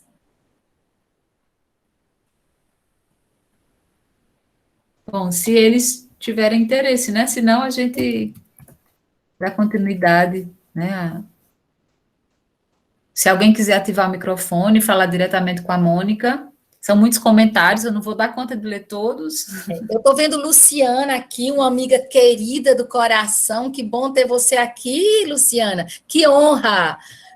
Luciana foi uma das primeiras pessoas que a gente começou a conversar sobre TDAH, não foi, Luciana? Foi uma das primeiras pessoas. Uma professora Sim, minha amiga. Boa noite. Artistas. Oi. Boa noite. Boa noite, minha rainha. Antes de falar, eu gostaria de parabenizar. Fiquei muito feliz em ver o trabalho da senhora. Eu tinha essa curiosidade, eu que fui estudante, tive que perder como professora para poder fazer o doutorado. E parabenizar por quê? A senhora que sabe da minha vivência, que trabalhava na época da graduação, né? E tive essa experiência, eu tive muitos alunos com TDAH, e alguns deles tinham laudo, outros não tinham, mas a gente percebia através do comportamento. E muitas vezes o sintoma, os sintomas não, mas assim, o que a gente mais percebia na nossa sala de aula era a hiperatividade de um estudante que não tinha um laudo. E era um comentário que a gente tinha aquela preocupação, os professores, de como chegar até essa criança, porque no nosso mundo, ainda, quando eu digo no nosso mundo aqui, lá no Cariri, que agora eu não estou aí, né, com meus pais na pandemia, mas lá no Juazeiro, que era onde eu estava tendo contato com esse tipo de criança, a gente vê que ainda era muito limitada. As escolas dizem ter uma educação inclusiva, mas aquelas crianças, elas já são taxadas, que vão ser aprovadas, porque tem laudo, então você vai dar a média a elas e deixa isso passar. Então, aquilo me inquietava quanto professora de matemática, que eu lembrava das aulas da gente, né, que a gente comentava que a criança, ela tem a inteligência que é a mais alta dela, que é a que vai se desenvolver melhor. Mas é importante que eu também ensine um básico, que eu mostre a ela se ela vai ter interesse em querer desenvolver aquela cognitiva, aquele de matemática, alguma área da matemática, seja a espacial, a geométrica, o que for. Mas aquilo me inquietava porque a gente não tinha capacitações para isso. E quando a senhora colocou que isso lhe inquietou e foi fazer esse estudo, foi é o que deixa a gente com uma felicidade e um desejo, assim, de talvez uma solução futura venha. A gente começa a pensar dessa forma, porque a gente vê que realmente quem é professor, quem trabalha com a docência, sabe que só a medicação e só os tratamentos, só os acompanhamentos, as terapias, não funcionam, porque eu tenho crianças que fazem terapias e não funcionaram. Ainda hoje elas são quietas, são impacientes, elas não querem aprender, e isso me deixava muito preocupada. E a partir de hoje, né, eu queria muito ter contato com o seu trabalho, e se a senhora quiser falar agora também um pouco mais sobre ele, seria interessante, porque eu queria entender como trazer essa natureza para a minha área também, porque Facinho, facinho.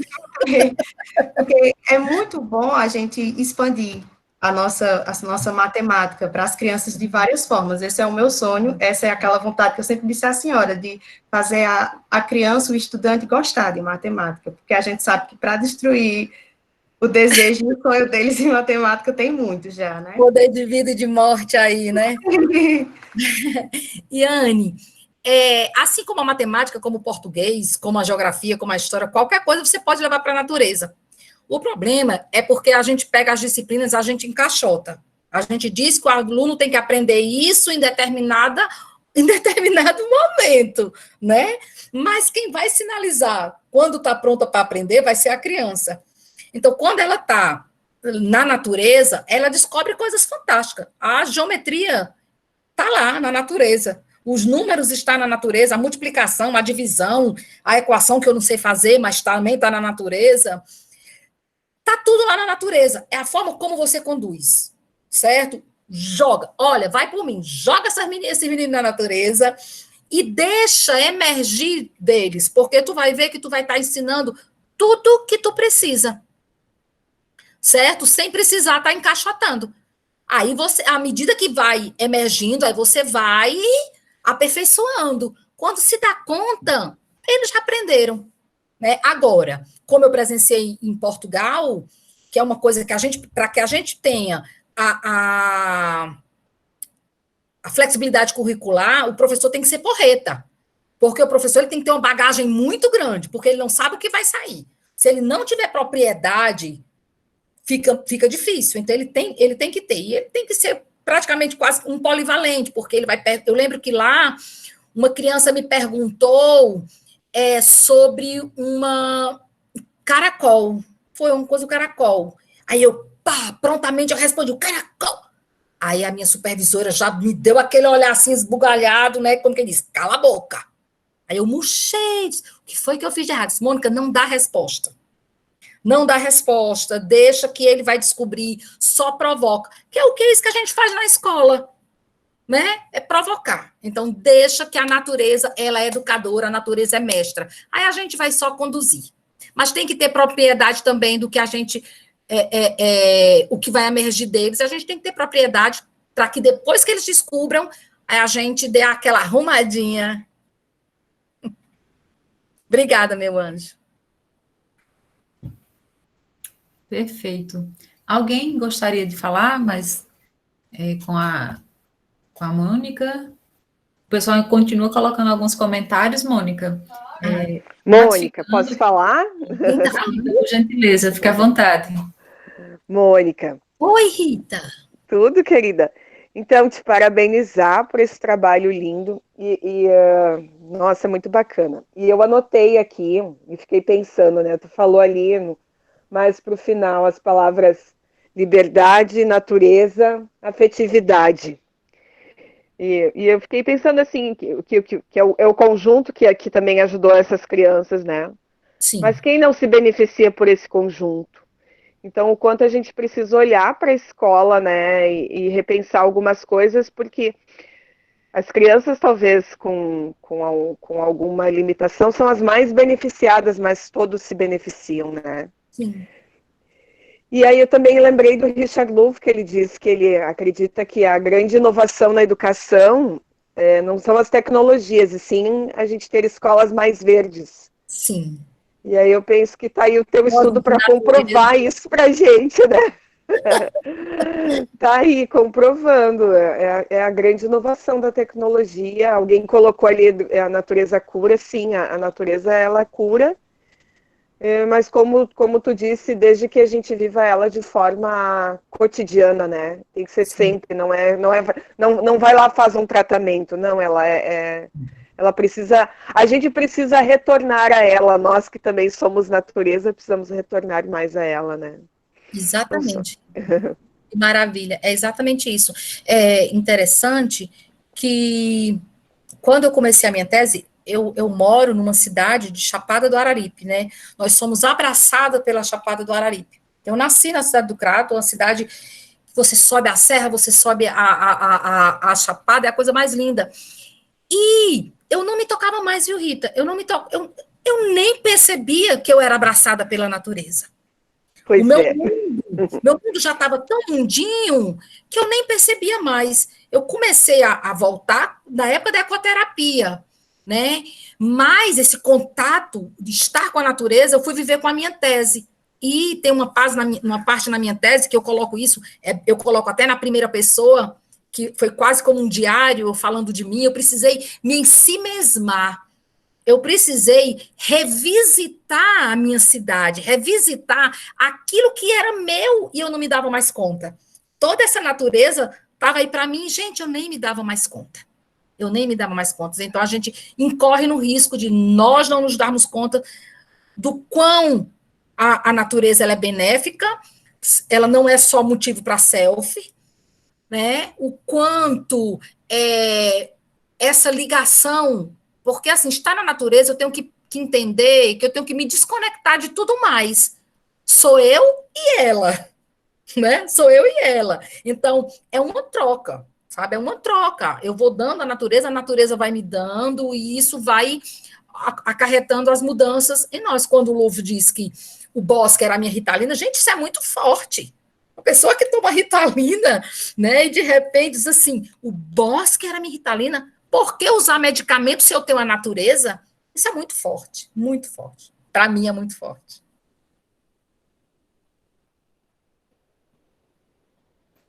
Obrigada, Rita. Bom, não sei se mais alguém quer falar. Tem muitos outros comentários e tem uma pessoa aqui, Mônica, te pedindo contato, porque gostaria de se especializar nessa área, né? Então, Opa! se você puder deixar depois seu e-mail, escreve aí mesmo no bate-papo, para que todos possam ter acesso, ou então depois eu te passo o nome da pessoa, Pronto. e se ela estiver inscrita, né, na plataforma, eu tenho acesso ao e-mail, então eu compartilho. Eu, enquanto pesquisadora, enquanto educadora, enquanto ser humano, a coisa que eu mais quero é que isso seja propagado. Eu quero ser uma multiplicadora, né? Eu quero é que mais pessoas façam, que mais pessoas pratiquem, que mais pessoas digam assim, Mônica, eu posso fazer? Pode não, deve, faça, né? Eu quero é que isso realmente se comprove. Eu quero que outras pessoas escrevam, digam, olha, aquilo que aquela doida disse lá atrás, é verdade, a natureza, e utilizando, eu tenho que frisar o método, gente, porque volto a dizer, houve uma intenção, tá? Esse método de forma intencional, atuando lá naquele sintoma, funciona. Então, funciona para o TDAH, funciona para a depressão, funciona para o síndrome de Down, funciona para todo mundo, para todo mundo. E vamos um dia, Rita, Mônica, Anne, pessoal, vamos fazer um curso, vamos trazer para o Cariri, vamos movimentar essa região, vamos fazer um movimento grande aqui. Porque logo, né, elas têm Rita? trabalhos maravilhosos. Deixar a pandemia Rita. passar, né, minha gente? Não, sim, A gente faz saber um que encontro presencial com todo mundo, reúne todos os pesquisadores e curiosos no assunto, né? Eu já estou vendo aqui, psiconatureza, olha que chique! Olha, Psiconatureza. muito bem. Ela é mais adepta para a psicologia ambiental, né, Mônica? Agora, com Gente, meu natureza eu próximo gostei. passo, se eu, ou vai ser o pós-doutorado, ou vai ser eu vou fazer psicologia, porque eu quero trabalhar com a psicologia ambiental. Excelente.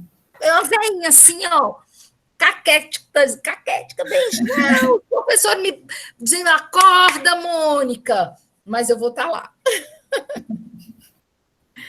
Muito bem. Minha gente, nós já estamos com 1h30 de evento.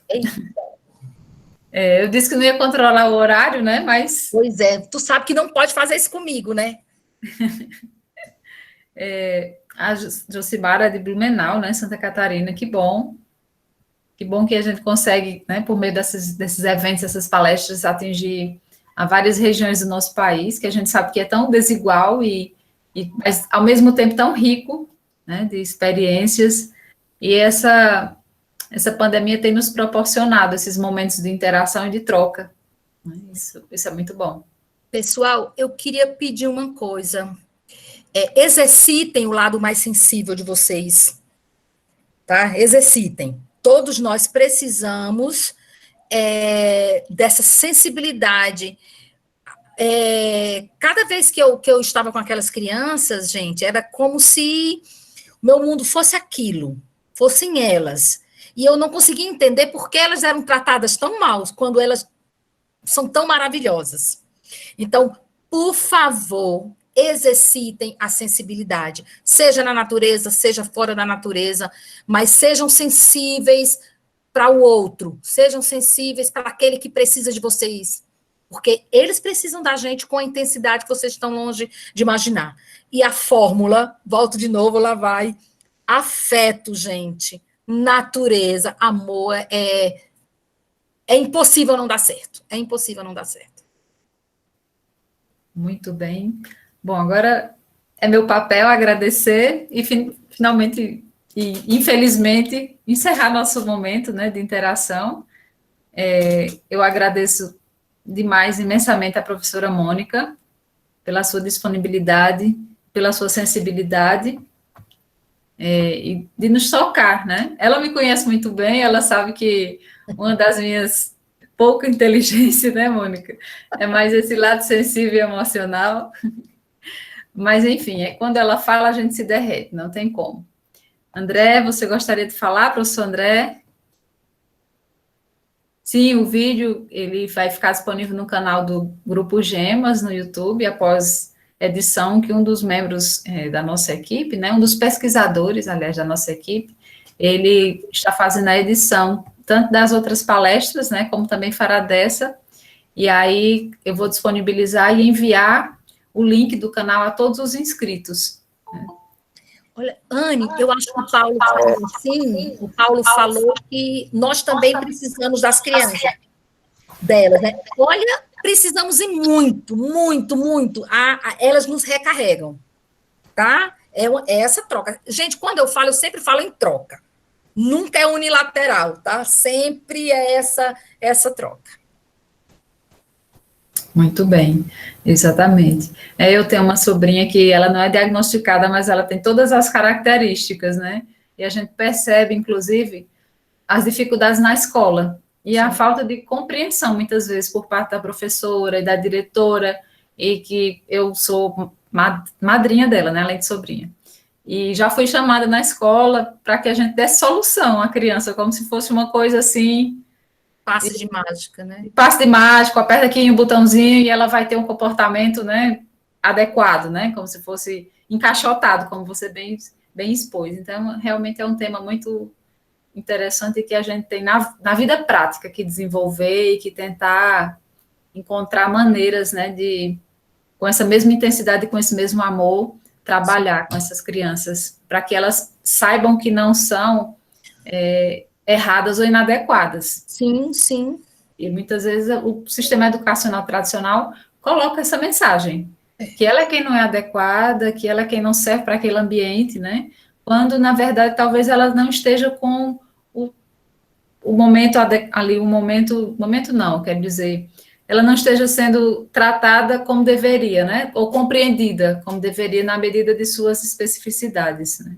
Olha, Anne, eu só vi aqui o nome, e foi bem antes de um dos meus bolsistas, né? Pena que eles não, se estão aqui, eles não se manifestaram, porque é diferente ver outra pessoa que não eu, a pesquisadora, falar sobre o que aconteceu nessa pesquisa, sabe? Porque lembra lá na frente, quando eu falei sobre experiência, viver a experiência, viver a transformação, essa transformação ela não aconteceu só com as crianças, ela aconteceu comigo, ela aconteceu com os meninos, ela aconteceu com a minha irmã, que fez parte do projeto também. Então, assim, a gente precisa estar aberto. Hoje, nós temos muita pressa. Quem foi meu aluno sabe que eu sou chata, eu sou briguenta, eu sou um monte de coisa em sala de aula, né? Eu sou dura, mas uma coisa eu sei que eu sou amorosa.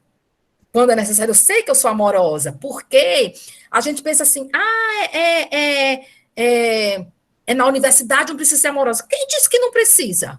Quem disse que não precisa? Quantos alunos entram na universidade que abandonam a universidade porque não aguentam o tranco? Né? Então, gente, a acessibilidade ela passa por todos os lugares. Quando eu toco fundo no meu aluno, quando eu desperto a sensibilidade do meu aluno, ele vai ser um multiplicador. Ele vai ter um olhar mais sensível para uma criança que tem TDAH, ele vai ter um olhar mais sensível para alguém que tem dificuldade de aprender, ele vai ter um olhar mais sensível para tudo. Então, assim, se temos professores aqui, eu espero que tenha, que a gente reveja muito das nossas práticas. Vamos deixar de ser tão conteudista. O conteúdo tem que passar no bendito Enem, tem que passar no mestrado, no doutorado. Isso vai acontecer.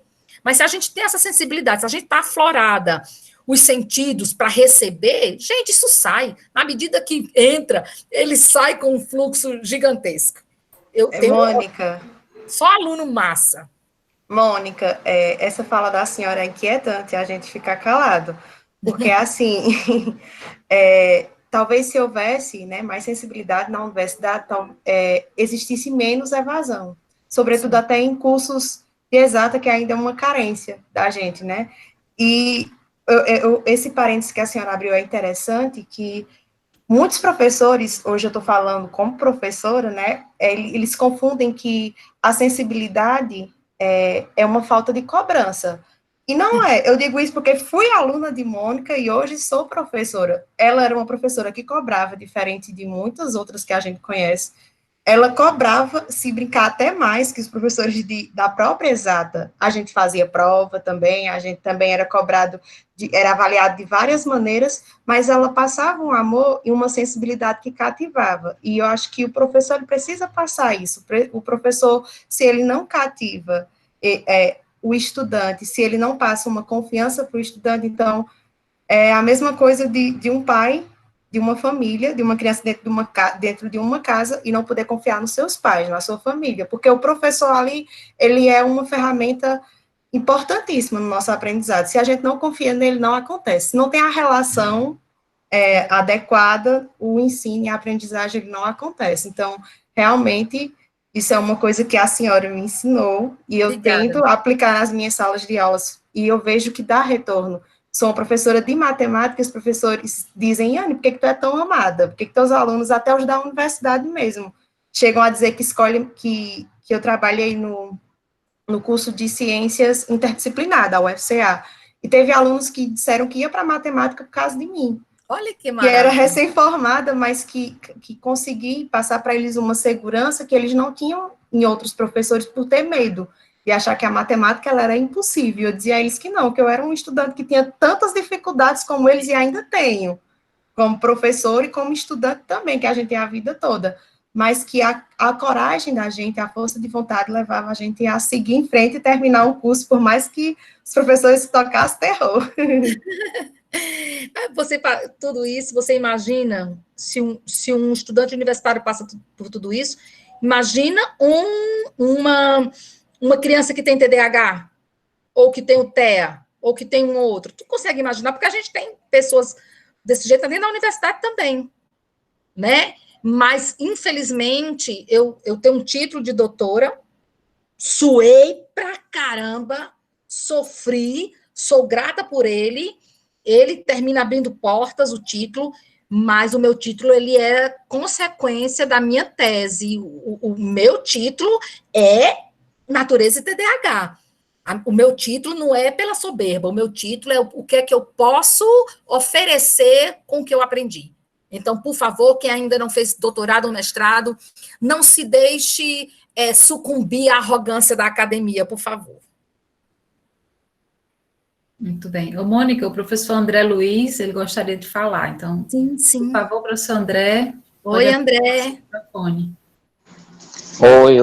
Bom, primeiro agradecer a Mônica, tá? Assim, uma Obrigada. fala que deixa a gente emocionado, né? E aí eu falo como professor, mas falo como pai de uma criança que tem TDAH. É uma criança que foi diagnosticada aos 6 anos, que hoje está com 9, e que antes, a gente, como professor, como educador, a gente entra num conflito porque a gente acaba não conhecendo o que é o transtorno. Sim. Não conhecendo como o próprio professor ou como família, né? É uma adaptação que demora um pouco. E antes eu costumava dizer, no início, nós aqui em casa costumávamos dizer que era um desafio diário. E o tempo tem mostrado diferente. Sua fala só veio comprovar que isso é realmente diferente. Que não é um desafio diário, que é um aprendizado diário. Né? E que o segredo está realmente na afetividade. E aí, assim, eu fico muito feliz quando eu vejo que a natureza está associada a isso. A gente já tinha observado em alguns momentos a diferença de comportamento da minha filha quando exposta a situações em que ela estava na natureza e situações de aprendizagem também, Olha não só de lazer, né? Mas aí veio uma tese de doutorado para comprovar. E assim, a gente fica muito feliz. Obrigada. Então, assim, primeiro parabenizar, tá? Dizer que fiquei muito feliz pela fala e pedir a permissão a você, a Anne, ao grupo de pesquisa, que quando o vídeo estiver gravado e disponível, eu possa compartilhar esse vídeo, porque, assim, uma das lutas, professora, que a gente tem... Só se eu estiver feia no vídeo, tá? Não, tá magnífico. Uma das lutas, que é uma das grandes batalhas, porque, assim, você entra numa batalha entre conteúdo, entre projeto pedagógico escolar, entre afinidade, entre, né, e a criança está no meio disso tudo. Então, assim, não é todo projeto de escola que associa a natureza ao seu currículo. Algumas já estão tentando, né? André, você vai precisar conhecer o trabalho da Rita Moraes, certo? Ela faz um trabalho no Novo Hamburgo. Eu estou falando da Rita aqui, mas tem outras pessoas que fazem parte, que estão junto com Conexão Natureza. Rita e Mônica, se vocês puderem falar com o pessoal, não tem como, André, eu não falar do trabalho delas para vocês, porque é fantástico junto com a natureza, tá? Seria muito interessante, né? Assim, gostaria muito. E aí levo para o âmbito do próprio IF, né? O TDAH é uma realidade dentro das escolas públicas e privadas hoje. A gente muitas vezes, de certa forma, pelo tempo, já vamos aí, minha filha já tem 9 anos, já fazer 10. Então, nesses 3, 4 anos, eu já consigo observar traços, então você já começa a prestar um pouco mais de atenção no aluno, mas eu tenho certeza que outros colegas acabam tendo essa dificuldade muito grande de, primeiro, identificar, primeiro, saber o que fazer, né, do ponto de vista metodológico, adequação à questão curricular. Então, assim, seria de muita relevância a gente poder compartilhar essa conversa que teve hoje e agradecer, só isso. Muito obrigado. Viu? Muito obrigada obrigado. a você. Olha, deixa eu só... Muito obrigada, André. Pode compartilhar sim, viu, Anne? Olha, eu acho que lá atrás teve um momento que eu vi uma pergunta, alguém perguntando se eu trabalhei com animal. Eu acho que teve alguém que fez essa pergunta. Eu trabalhei com ecoterapia. Eu incluí a ecoterapia como uma das vivências com a natureza. Pois é, a minha filha, ela fez a ecoterapia, foi acompanhada durante 2 anos aqui no campus Iguatu. É fantástico. E é fantástico, a diferença comportamental é enorme, de concentração é enorme, e é o contato com a natureza, não tem como não ser. Ali você está no âmbito da natureza, você está com o animal, né? Assim, você vê questões pedagógicas, metodológicas sendo trabalhadas, e você vê a criança simplesmente evoluir em todos os âmbitos. Pois obrigado, viu? Muito bom. Obrigada a Parabéns, você. grande parabéns, professora. Se a Mônica e a Rita puder, Anne, dar uma palavrinha, falar, não tem como não fazer propaganda delas. O Anderson, se ele tiver aí, também tem um trabalho fantástico. Gente, eu estou apaixonada por um monte de gente. Ah, Mônica, você já está me dando a ideia aqui de um próximo evento, uma mesa redonda. Você, a outra Mônica, a Rita e a Luciana, para falar um pouco sobre educação especial e natureza, que eu acho que vai dar um movimento interessante. Tá, estamos à disposição. Depoimento. Enfim, vamos ouvir então, pessoal. Não sou de forçar a barra, mas fique à vontade. Esse convite, Estamos né? à disposição. Olha, na Conexão Natureza, por sinal, eu até coloquei aqui que a gente está aberto para apresentar práticas, se alguém já está realizando práticas, né, na natureza, quem tem pesquisa. Lá a gente também tem feito aulas abertas. Semana que vem a gente deve ter uma aula aberta maravilhosa com as práticas das pessoas que estão fazendo curso com a gente, que é o Criança é Natureza, da Rita Jaqueline Moraes. Gente, vamos conversar. Tem lá o Instagram do Conexão Natureza, Estacão Conexão Natureza, né, no Instagram. Só falar com a gente no direct, pode se cadastrar no site também. A gente tem um monte de coisa legal. Sexta-feira vai ter uma palestra com a Léa Tiriba, gente, imperdível. Imperdível. É gratuito, vai ser ao vivo pelo YouTube do Nina, que é o Núcleo Infâncias, Natureza e Arte da Unirio, aqui do Rio de Janeiro. Tem um monte de coisa legal lá. A gente está à disposição, vamos para Cariri, vamos para o Brasil, vamos voltar para a minha Amazônia também, vamos estar com a Anne, né, Anne? A verdade é essa, gente. Ninguém pode ser dono de nada, ninguém é dono de nada, né? A gente tem que dar e trocar e sair recebendo, e dar mais e recebe mais. Então, assim, eu tenho sido agraciado em ter tido contato com as pessoas bem bacanas, que já reforçou o que eu já sabia que queria fazer para a minha vida toda. Mas eu vou me calar agora. Boa noite, minha amiga. Eita! Boa noite a todos, né? Eu gostaria, assim, de parabenizar a Mônica, minha amiga linda, maravilhosa, pela brilhante palestra, por essa tese, assim, encantadora. Eu já quero ler, viu? Já mandei um zap aqui para você.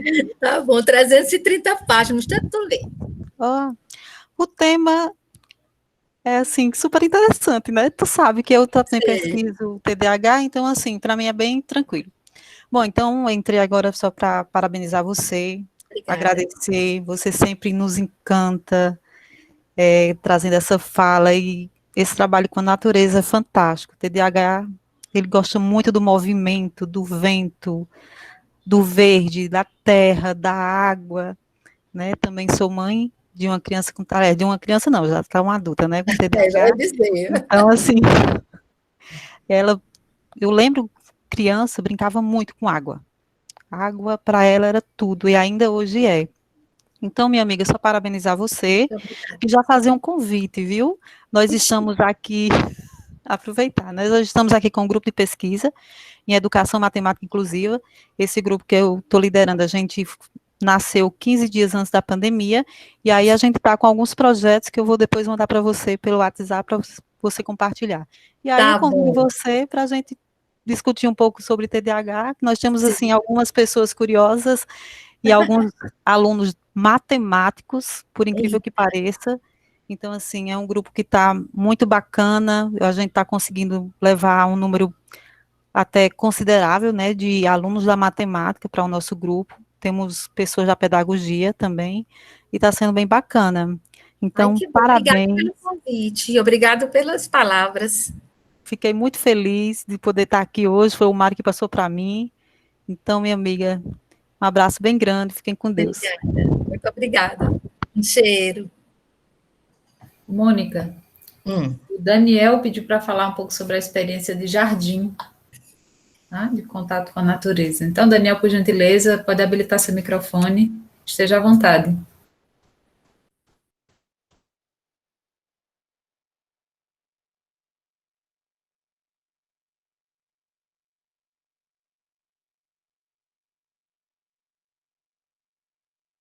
Não sei se você está me ouvindo, Daniel, você está com algum problema na conexão?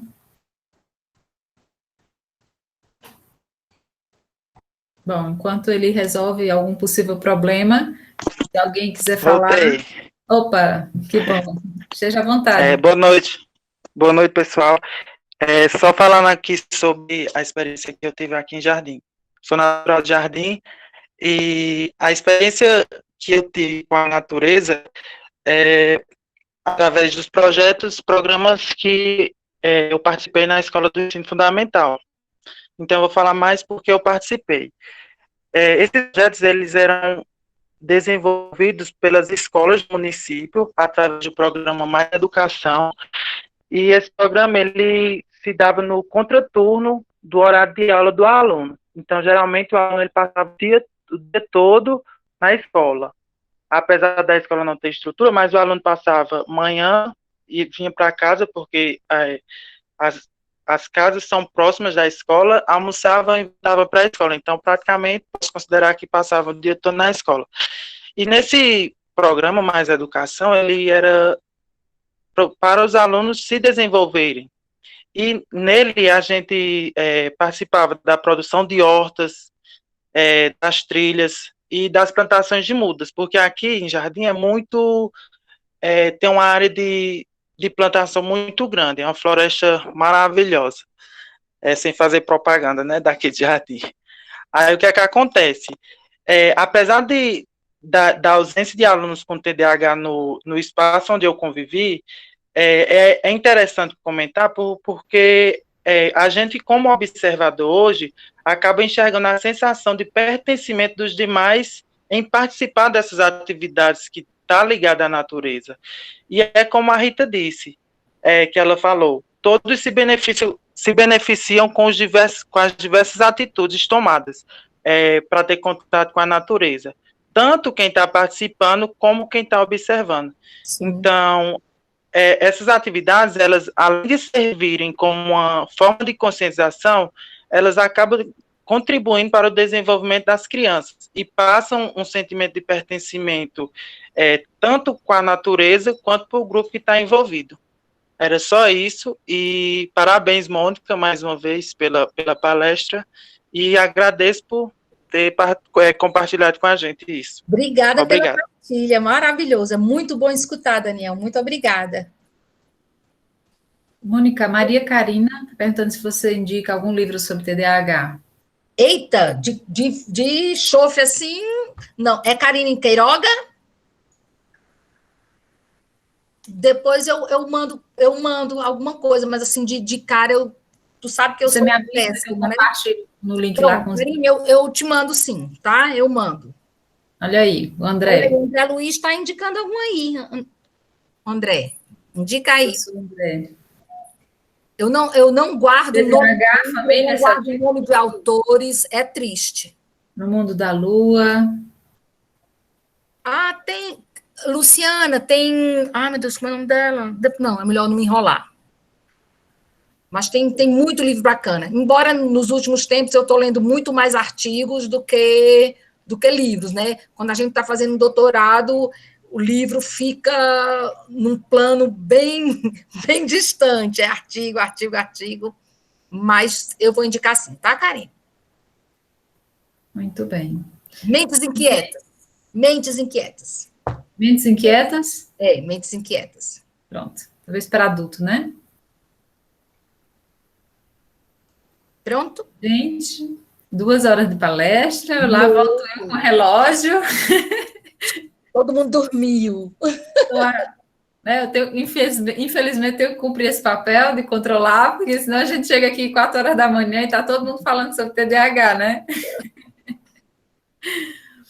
Olha, eu já agradeci a professora Mônica, vou agradecer mais uma vez, agradecer também a todos os participantes, e eu vou dar só um recadinho aqui importante. Quem não se inscreveu lá pela plataforma, que havia um link, né, que foi divulgado, por gentileza, disponibilize aqui no bate-papo o nome completo e o e-mail, que eu vou fazer a inclusão manual. Não dá mais para se inscrever, porque se encerrou ontem, né? Mas eu preciso dessa informação, porque eu vou gerar o certificado e encaminhar, tá? A gente faz isso pela plataforma mesmo. E aí, nessa plataforma, vocês recebem um link para fazer o download do certificado, tá bem? Daqui a pouquinho eu já organizo e já envio para todos os presentes. Pronto, então e muita gente está aparecendo agora. Então, quem não fez a inscrição lá, por gentileza, deixe o nome aqui. Quem fez a inscrição, fique tranquilo, que já está tudo certo e daqui a pouco vocês recebem o linkzinho já com o certificado, tá bem? Eu deixei meu Instagram e coloquei também o da Mônica, não a Mônica Siqueira, a Mônica do Conexão Natureza, para que vocês nos acompanhem, porque lá a gente divulga eventos, a Mônica, no caso, divulga cursos, né, que são ofertados pela Conexão Natureza, e o Grupo Gemas é um grupo de pesquisa ligado ao IFCE, e nós temos, durante esse período de pandemia, disponibilizado várias palestras sobre temas diversos, mas que estão sempre ali permeando a questão das ciências ambientais, relacionadas ao meio ambiente de modo geral.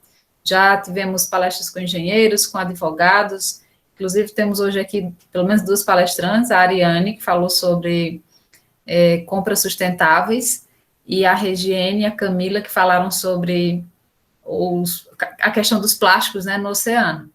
Então, é muito bom, né, quando a gente tem a oportunidade de ver alunos sendo professores, depois professores aqui nos assistindo, na condição de alunos, né, de participantes. Eu deixo, inclusive, um convite para quem quiser fazer alguma palestra, ministrar alguma palestra pelo grupo. Não recebe dinheiro, vou logo avisar, que é na base do amor, viu? Na base do coração. Você recebe apenas um certificado como palestrante, que aí você pode usar na sua instituição. Nós, no caso lá do IFC, a gente tem um relatório que a gente envia semestralmente, né, das atividades desenvolvidas. E está servindo pelo menos para isso, né, Mônica? Não, está servindo para muito mais. Olha, está aqui tendo pessoas que têm uma paciência de me escutar e eu rever tantas outras pessoas maravilhosas, isso aí já paga. Eu tinha pedido para os meus alunos lá do IF virem assistir, porque está dentro do contexto da minha disciplina também. Não sei se veio algum aluno, não sei. Olha, mas já tem que cobrar presença, minha gente. Olha, bem que a Iane falou, né? Que ela cobrava. Estou vendo aqui, viu, Iane? Ela com essa cara de boazinha, né? Instagram aí, por favor. Tem alguém que tem meu Instagram, se tu puder colocar. Eu não lembro qual é meu Instagram. Muito bem, ela não lembra o próprio Instagram. Vou pescar aqui, que eu também não sei de como. Deixa eu ver aqui rapidinho, eu disponibilizo aqui para vocês, tá? E quem quiser fazer alguma propaganda, esse é o momento. Enquanto eu peço o Instagram dela aqui, você pode digitar aí no bate-papo, tá? Divulgar algum trabalho, divulgar... Kailane colocou que é @Mônica Siquidã. Já isso. Sei aqui. Olha, foi mais rápida. É exatamente igual. Pronto. Não esqueça que eu tenho traços de TDAH. Por favor, releve um bocado de coisa. Pronto, minha gente. Olha aí, o pessoal da matemática, viu, Mônica? Carol Fialho, presente. Matemática IFCE Juazeiro. Olha! Tem vários ex-alunos. Daniel Souza é da Educação Física. Bom. Todo mundo aqui na esperança de ganhar um pontinho, né? Tem ponto não, viu? É só o prazer, né, de ouvir. Olha aí, Educação Física novamente, Kailane. Então, Engenharia Ambiental. Eita, eu estou já em Engenharia Ambiental também. Com certeza, né? Essa é para ministrar aula lá. Palestras, né, do Grupo Gemas. A gente provoca sempre diversos temas e o público, ele muda um pouquinho. Hoje a gente tem muitas pessoas da área, né, de psicologia, da área de natureza, mas com essa relação de buscar experiências, né, do contato com a natureza. E é natural que esse público ele vai variando, porque é um público que segue o palestrante, né? Por exemplo, na última palestra tinha muita gente da área do direito, porque o tema era compras sustentáveis, então envolve direito administrativo e direito ambiental. Eu vou reforçar, então, o convite. Quem tiver interesse, depois manda uma mensagem para mim, ou por e-mail, Gestão Ambiental de Fortaleza. Bom, manda uma mensagem por e-mail, até por Instagram, e a gente vai pensando aí em possibilidades. E fica o convite para a mesa redonda, que eu deixei agora há pouco. Se vocês tiverem interesse, a gente organiza, tá bem? Depois eu vou divulgar a mesa redonda que vai ter na UFCA. Oi, divulgue. Criança e natureza, à luz da inclusão, da educação, alfabetização ecológica e educação indígena, né? Então, vai ser bem bacana. Não me perguntem um dia, porque eu não lembro, mas eu sei que é a próxima semana. Muito bem, é um evento que vai ter na UFCA de 3 a 6 de junho, né? Em alusão à Semana do Meio Ambiente. E aí vocês vão ter que olhar a programação, porque ela não lembra o dia da mesa redonda, mas tudo bem. Eu vou colocar no meu Instagram. Vamos dar esse desconto. Olha, tem aqui eu não sei o nome, Trabalho de Santo Agostinho, não colocou o nome, mas ele divulgou aqui um evento, que é a primeira semana educativa do Cantinho da Dislexia. Olha que interessante, Mônica. E o Instagram deles é Cantinho da Dislexia. Então, depois eu vou verificar e também estendo o convite a todos os participantes, né, para que a gente conheça e prestigie o evento. Sim, Vocês sim. também, que tiveram acesso a essa palestra hoje, divulguem um pouco o trabalho do Grupo GEMAS. É um trabalho que é feito por pesquisadores, né, relacionados ao grupo e também convidados, e nós estamos abertos a fazer parcerias com outros grupos, viu, professora Luciana, e da matemática, apesar de ser uma área já mais específica, né, disciplinar, mas ao abordar a questão meio ambiente, a gente está disponível. Da mesma forma, Mônica, do Conexão Natureza, se a gente puder em algum momento, né, fazer algum tipo de trabalho conjunto, estamos à disposição. Não sou só eu geralmente falo muito na questão do grupo, porque eu sou a líder do grupo dentro do diretório, né, mas tem outros pesquisadores, alguns já fizeram palestras, o professor Cláudio Damasceno, que é da área de artes, a própria Ariane, que é da área de direito, e aí a gente tem pessoas da área de economia, da área de engenharia, é um grupo multidisciplinar, e que, na medida de suas especificidades, todos trabalham e abordam a temática do meio ambiente, tá? Não vou mais tomar o tempo de vocês. A gente pensa para terminando, vamos terminar. Pois é, agora é para terminar mesmo, viu? Olha, deixou uma sugestão aqui, o Cauê, mano? Sugestão para matemática na natureza, pintura rupestre e matemática, viu, professora Luciana? Meu povo, não inventa não, porque eu sou daquelas que se me derem corda, ó, eu vou longe. Muito bem, então essa palestra devia ser a semana inteira, né, de eventos, só em função da temática, né? Não seria ruim a gente pensar num ciclo de palestras e aí as que estão aqui, que têm expertise em cada área, trazer esses temas e eu poderia mobilizar junto com a Mônica da Conexão Natureza, né? Ficam aí sugestões para trabalhos futuros, vamos conversar. Com certeza. Bom, gente, uma boa noite a todos. Muito obrigada pela paciência, tá? E pela persistência, 2 horas e 5 minutos, e ainda estamos aqui com um público considerável, né?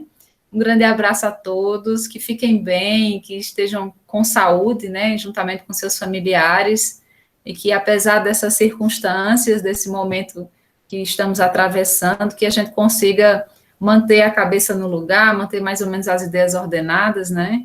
Infelizmente, nem todos vão ter a oportunidade de ter o contato com a natureza, né, por conta do próprio isolamento, mas a gente pode aproveitar esse momento para ganho pessoal também, através dessas situações de palestras, né, de cursos.